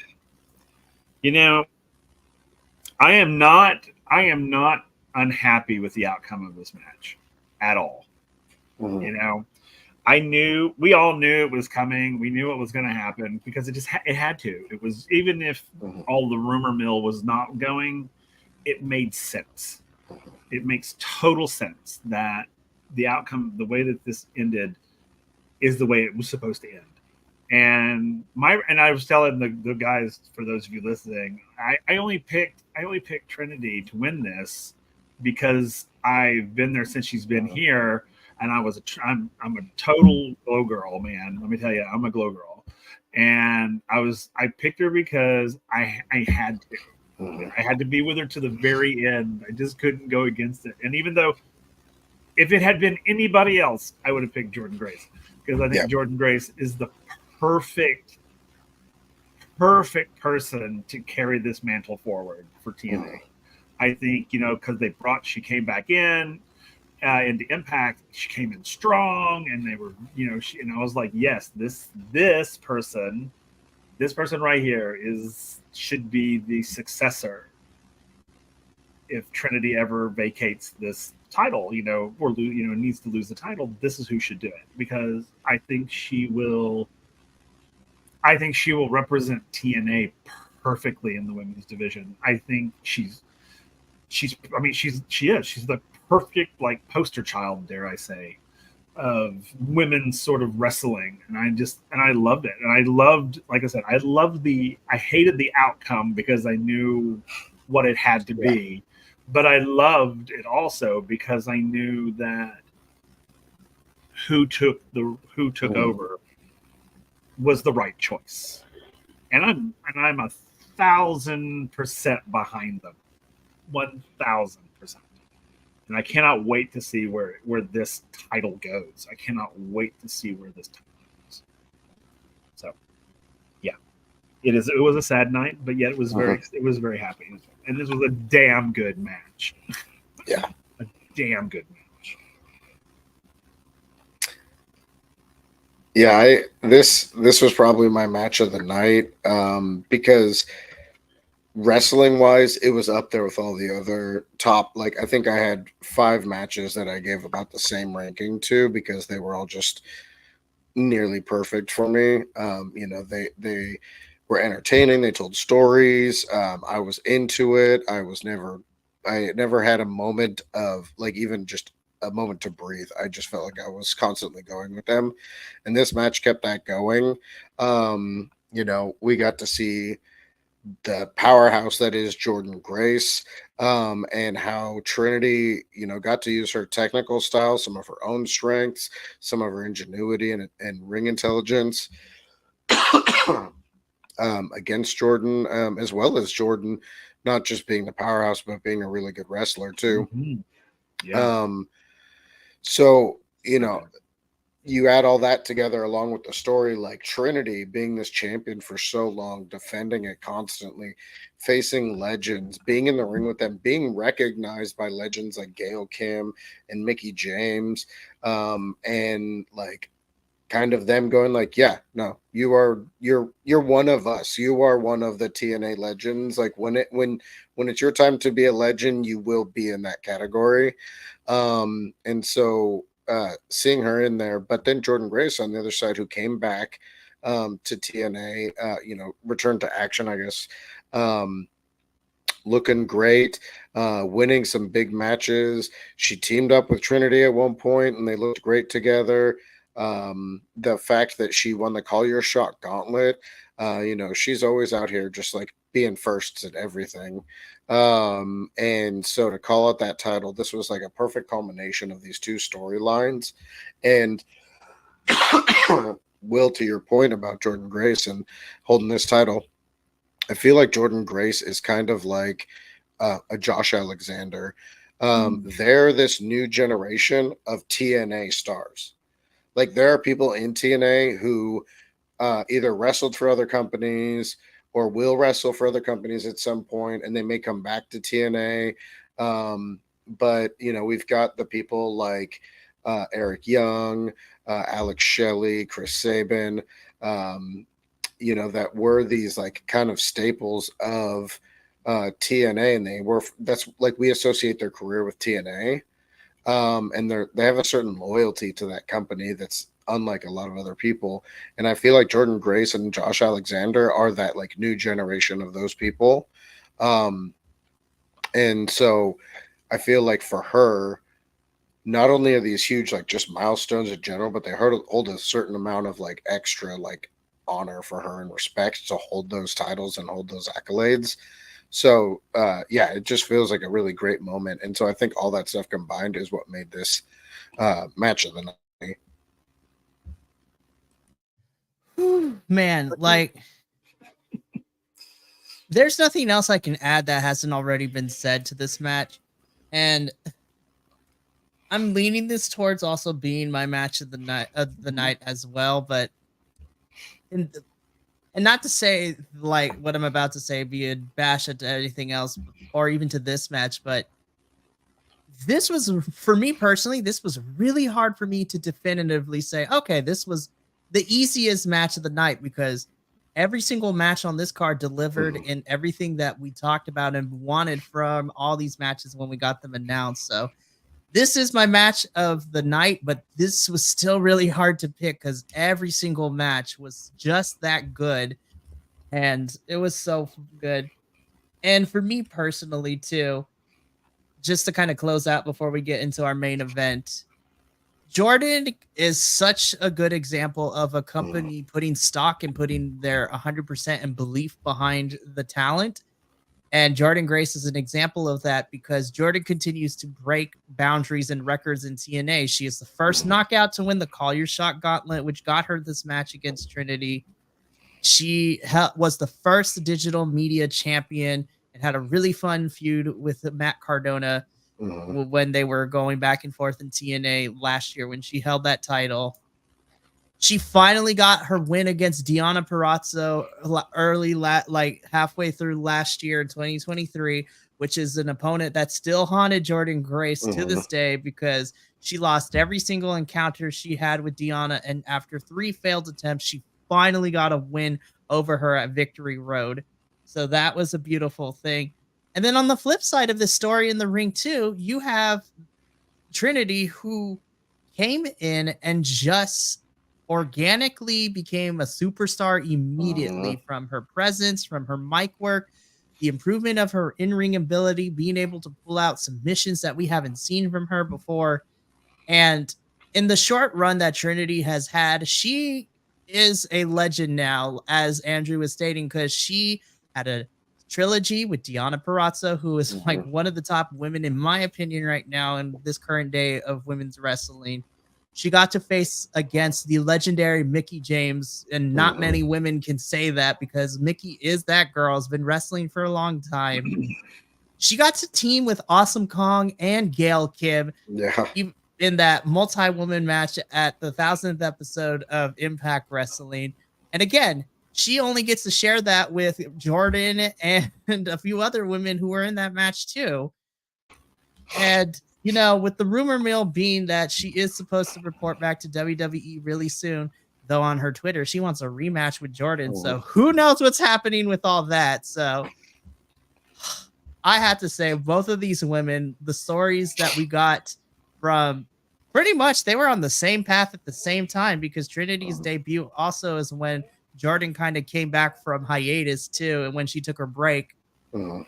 And this was a beautiful story where these two were on a path which they collided, which ultimately led Jordan Grace picking up the win against Trinity, and Jordan Grace is your new TNA Knockouts champion. God, this match was so good. And already also a good start that women's wrestling in 2024 is going to take off. I got to say, the potential for Grace against Giselle Shaw for that title now, the potential for Jordan against Ash by Elegance, So many possibilities. you know, and those are just the top two that seem like likelihood since they received some attention for that division in this card. But, you know, there's a lot of Kylan King is still floating around. Oh, yes. I'm ready for, now that we got her officially signed, I'm ready for round 2 of Jordan versus Danny at some point too. Round 3. That's right, round 3. They've wrestled before, yeah. Yeah. And yeah, I want them to fight forever. Yeah.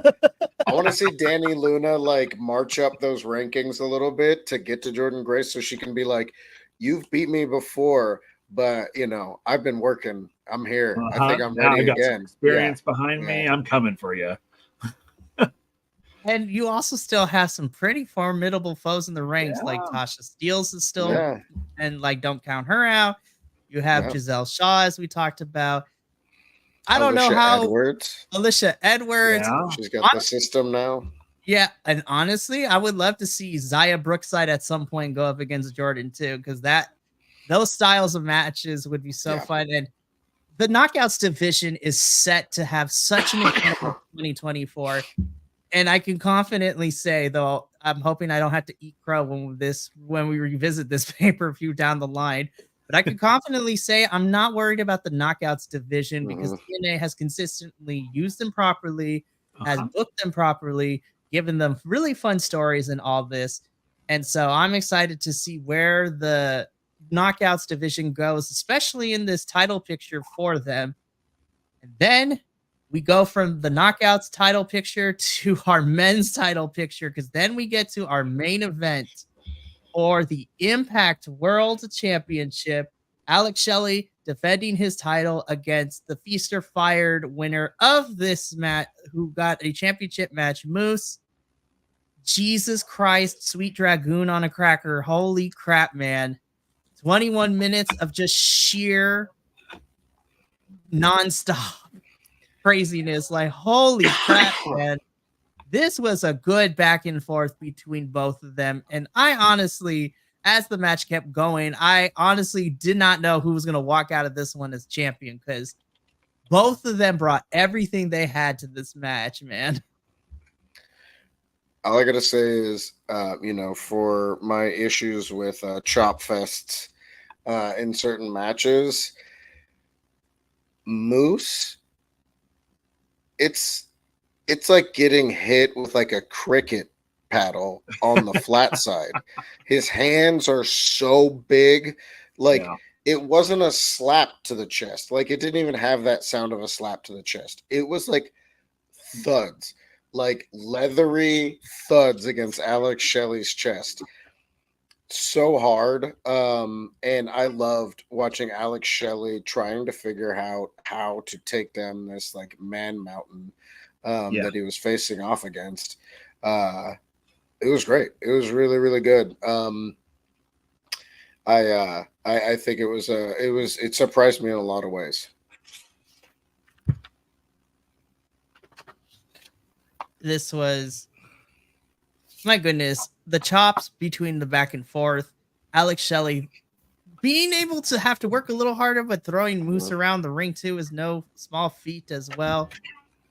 What was it? It wasn't a cradle shock, but again, the ring apron, man, like the edge of the ring became the weapon of choice for a lot of these matches. Also, shout out to Alex Shelley pulling out one of my favorite spots in this match. He's like, "Oh, let me drink. I'm on the floor. Let me drink some water real quick." Sit back underneath the ring. He hit the shell shock. Is it shell shock? Yeah, it's a shell shock, not culture shock, right? He hit that outside on the floor, and then he crawled over to get that water. Yeah, it was so funny. It's like, oh, what's under here? Oh, look, a little bottle of water. It's like, oh. It's one of those moments of like, were we supposed to see that? But either way, I'm glad we did. Yeah, it was great. It was so funny. So yeah, this was a great match. It was, again, a great match, like they all were. And I agree. The hits that they were, that Shelley was taking from Moose were just, I mean, it was like resonating. You could hear them. You could feel them through the television. I mean, it was like, wow. I was like, I don't know how Shelley survived it, but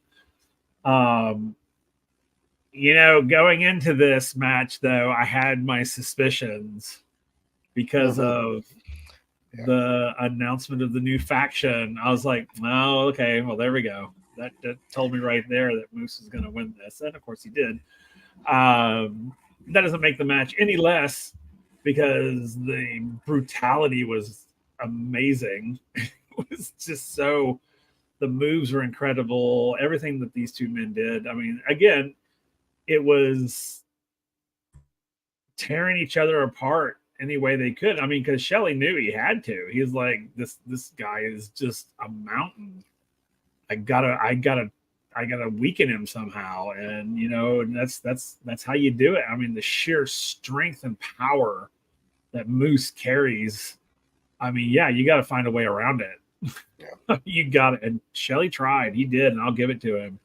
He tried his hardest, but in the end, I mean, that powerhouse just came down on him, and that was it.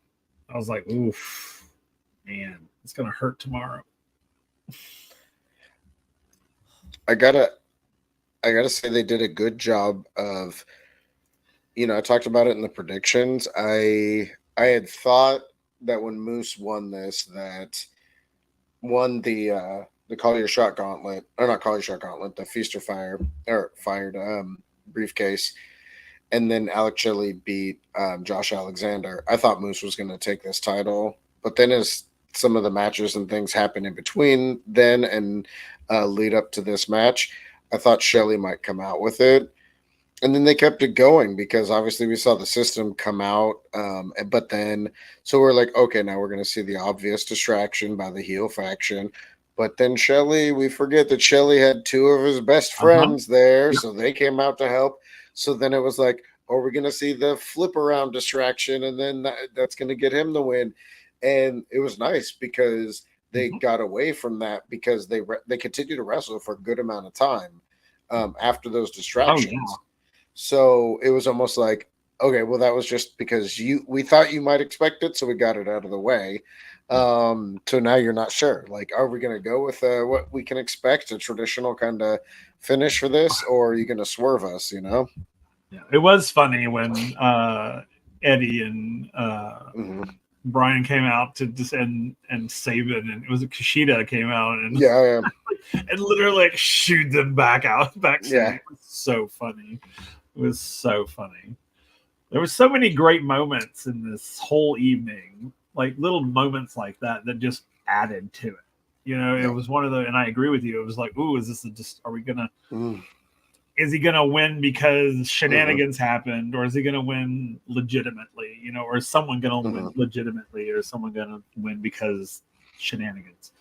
And I like the fact that it was a clean win and not a shenanigans win, because then I would have been like, well, that's cheap. I mean, save that for not your first pay-per-view, because I was really kind of scared that's what was, because when they came out, I was like, oh, is this going to be, did they really go here with that? Yeah. And then when they shoot them off, I was like, okay, good. Because you're right, they fought for quite a while after that, which I was very happy with. So, even though I predicted Shelley to win this, I'm okay with Moose winning it. Actually, I wasn't pissed off about it at all. I was like, oh, okay, cool.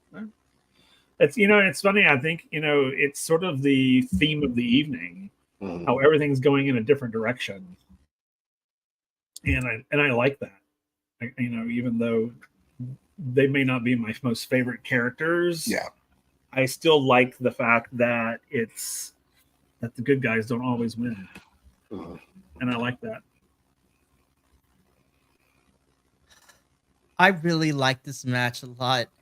And again, there was not a single match on this entire card that made me think, oh, okay, this wasn't like the grass.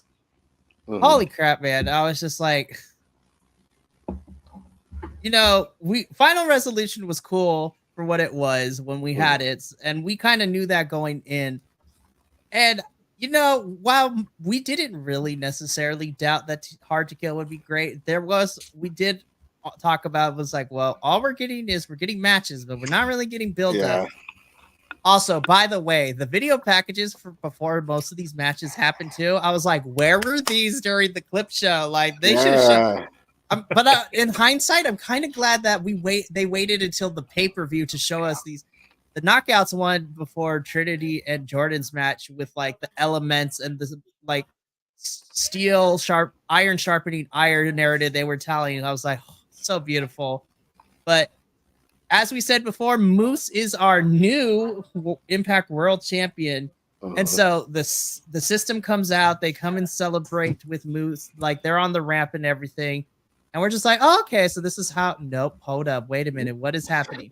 All of a sudden, we get some music blasting. And I was like, wait a minute, what's happening? The crowd goes nuts. I was like, who's on the stage? What happened?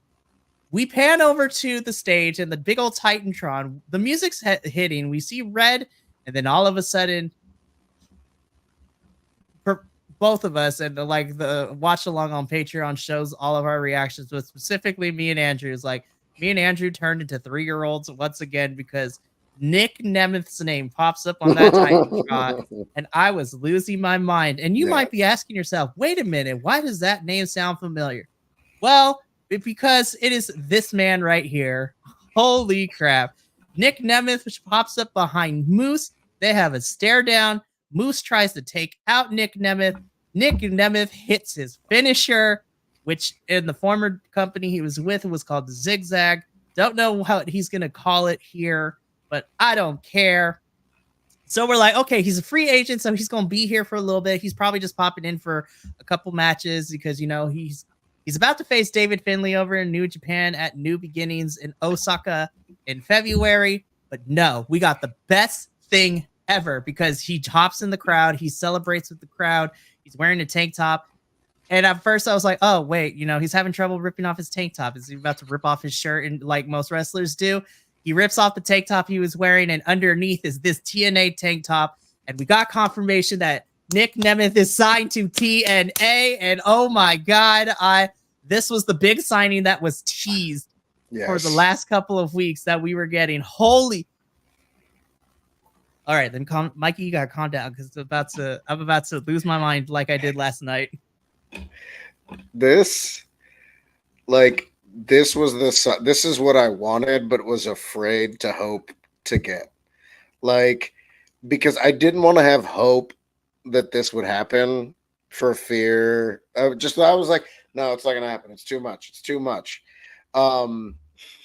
Nick Nemeth, he is also someone who I feel like what is so talented, so good.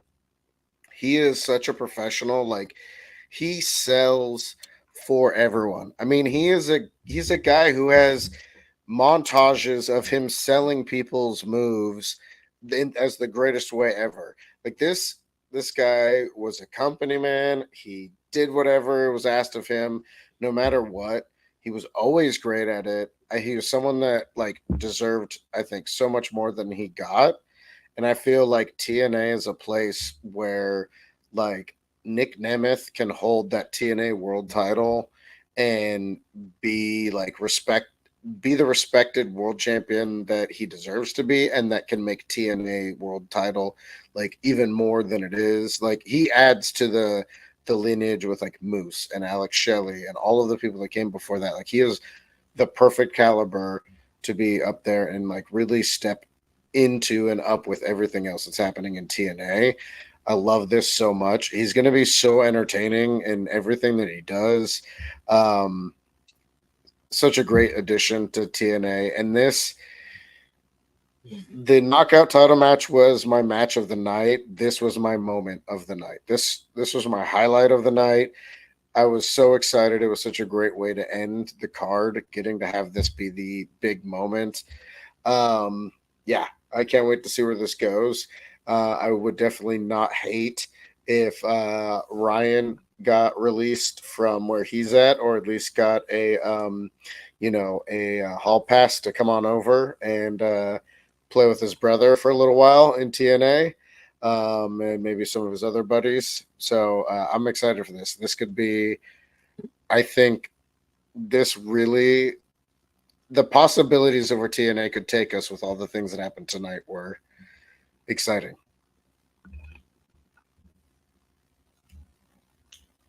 Yeah, I'm really excited. And Will, I know you can't really speak much on Nick Nemeth because this is your real first introduction for them, but listen, I would like to think my word is pretty good and I'm pretty credible when it is, but let me tell you, when I tell you that you're going to enjoy Nick Nemeth wrestling, you like, I will step down as the leader of the Biconics if you are not satisfied with Nick Nemeth's wrestling ability.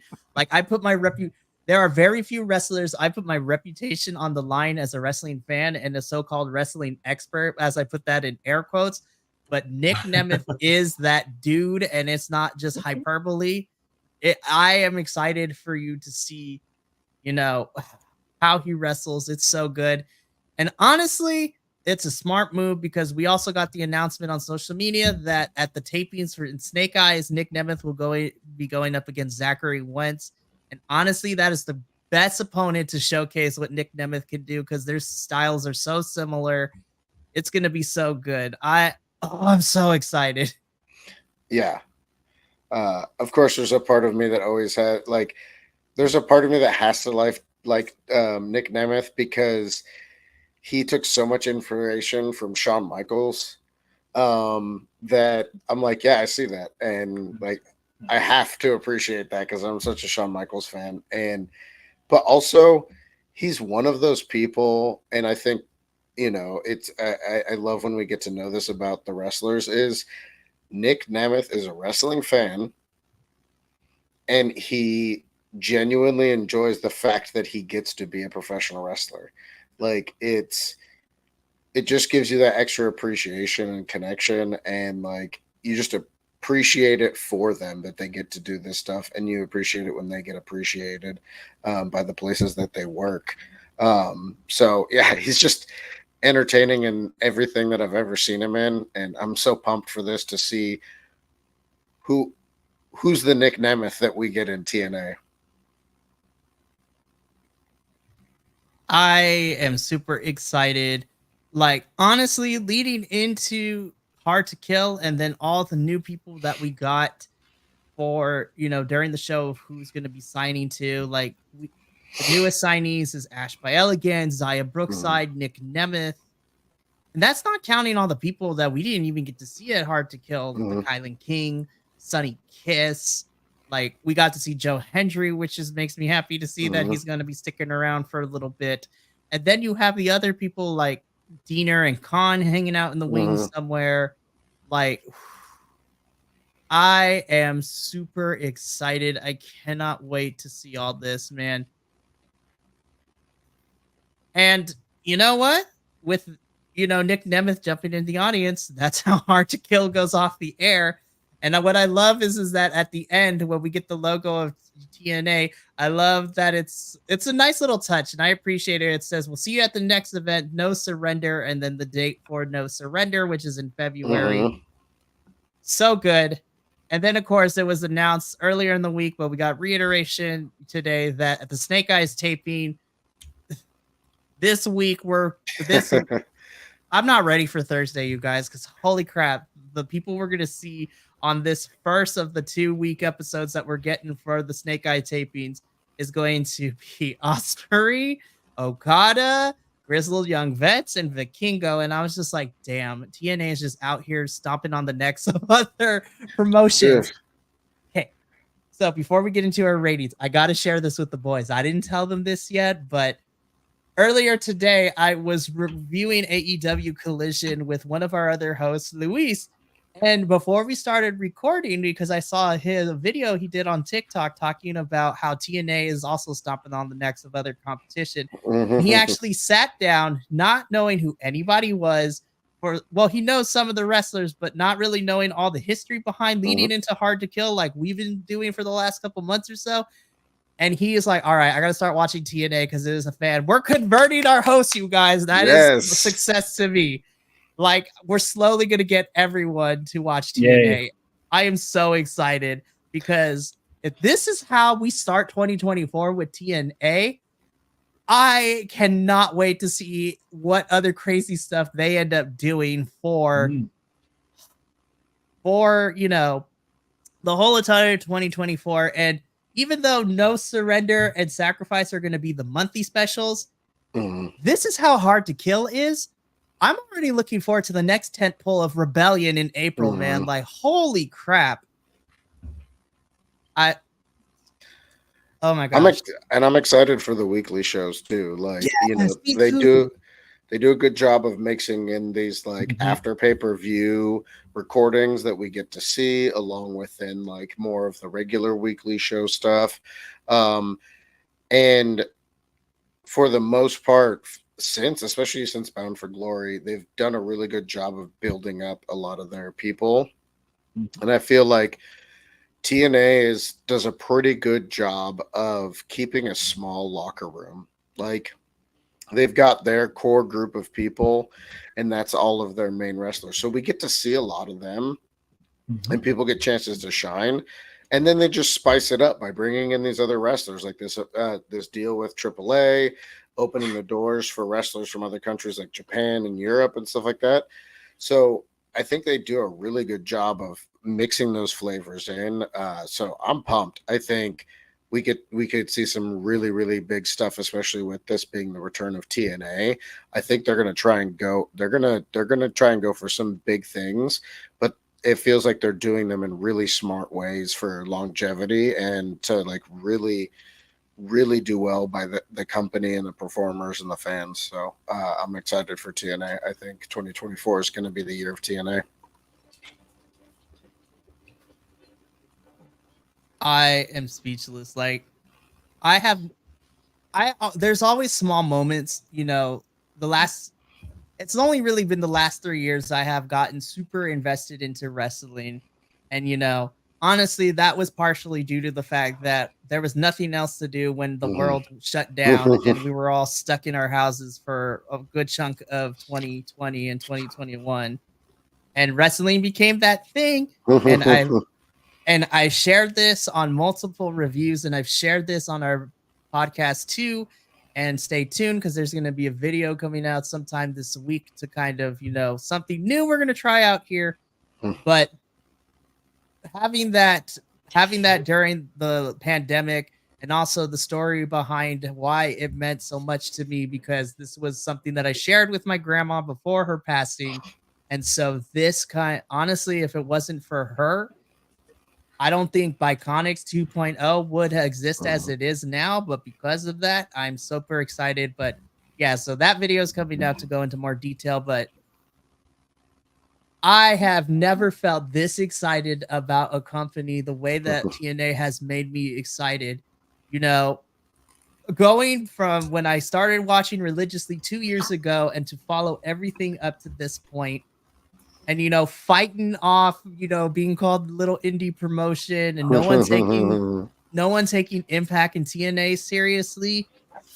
If they continue to show up and show out for 2024, I'm gonna put this out there. It's not just WWE, AEW. Both of those companies better watch out, because TNA is coming in, and just like the pay-per-view title, and like Eric Young said at the beginning, TNA is hard to kill. They're here to stay, and they bet WWE and AEW better be ready, because they might be the mega corporations, but this little indie promotion, as people are calling it, they're coming out swinging for the fences. Oh, yeah. And I have to say, for Hard to Kill, they knocked this out the mother tucking park, man. Yeah.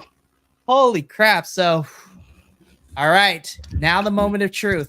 We've got to the end of this. We talked about everything. Now comes the tough part. We got to rate this thing. Oof. I'm going to go last because I think I'm going to shock the world with my rating. So I don't want to make somebody go, but oof. I'll go Whoever first. wants. Okay, Andrew, go for it. All right, so I thought this was a great card. I loved a lot of it. There wasn't ever a part that felt like a low point for me. Like I said, my high point was the Nick Nemeth signing. Awesome way to do it. Favorite match was Trinity versus Jordan. Um, I loved all the video packages and they played them really well to lead into each match. It had me feeling like like we were watching the video package to set up that match. Like it just flowed really smoothly. So all in all, when we watched Bound for Glory, which was my pay-per-view, my favorite pay-per-view of 2023, I gave that a 9. For this, this was up there with it. Wasn't quite for me as monumental as Bound for Glory. Just there was something about that, but this was big. And I think where this takes us, if TNA can hold on to this momentum and the things that they're setting up, and if there's still more to come, there's a lot going forward for them. I give this card an 8.8. Out of 10. So it was awesome. It was up there. TNA is a good student. So if this was a grade, I might bump them up to that A, for doing what they're doing. But yeah, this was a top tier 8.8 card for me. If you have ever liked TNA or Impact, you should go and watch Hard to Kill because TNA is back and they're here. They're here for blood. So I love it. I'm down. Let's go. That's awesome. So 8.5 from Andrew. Will, we're gonna come to you. 8.8. Sorry. Even better. All right. Will, we come to you next. What you got for Hard to Kill? I gave it a 9. I thought it was pretty. It was consistent from beginning to end. It flowed perfectly. I don't think I think. And I agree because I think I gave Bound for Glory a 9 as well, and I thought it was pretty comparable. I thought it was solid. It kept me energized. It kept me interested. It kept me like wanting more, which I think is what a good pay-per-view should do. It should always leave you wanting more as well. And I wanted more, and it didn't feel as long as it was because I think it's just because it just kept going and going and the energy just kept building and you just kind of went with it. Yeah, my match of the night is Trinity and Jordan Grace. I don't know Nick, but I'm excited to find out about him. I'm excited about finding out about all the new signups. Anyone that I don't know, if they're coming on, I'm excited because all it's going to do is just add more. I agree, right? It's just going to add more to their stock. Honestly, it's this was just a really great pay-per-view. It was so exciting. It was so awesome. It was like second watch worthy, because I went back and had to watch the 2 matches that I missed, but then I kept watching and I went ahead and finished watching it. So I enjoyed it all the way through. So yeah, so 9 for me. All right, so then that just leaves me. I give this a 2. No, just kidding.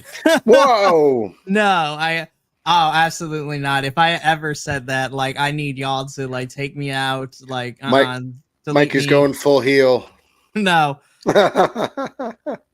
So I want to say it's really, really. I personally believe there has to be an extra little ingredient for me to give something 10 out of 10, right? And unfortunately, I feel that if we did a better job building up the matches we ended up getting, even if it was sprinkling them through the 4 weeks of clip shows that we got, I feel that it would have gave it 10 out of 10. But outside of that, the promos before a lot of these matches did everything with the video packages. The countdown was the right mixture of good wrestling, fun moments, And just that is for me a prime example of how you do a pre-show before a pay-per-view. You make me care, and it was different because they didn't spend every waking moment be like, all right, let's talk about this match, see how we got here next. This No, they focused on the matches we got. The Joe Hendry bit with AJ Francis killed me. It was so good. Then when we got to the main card, just from beginning to end, from Eric Young's monologue at the beginning, reintroducing TNA and Hard to Kill, from the opening match all the way to our main event, and the moment we got with Nick Nemeth is officially now in TNA. I also agree Trinity and Jordan is my match of the night. But that was a really hard thing to pick because every single match on this card, you can make an argument of why it deserves to be a favorite match and everything. But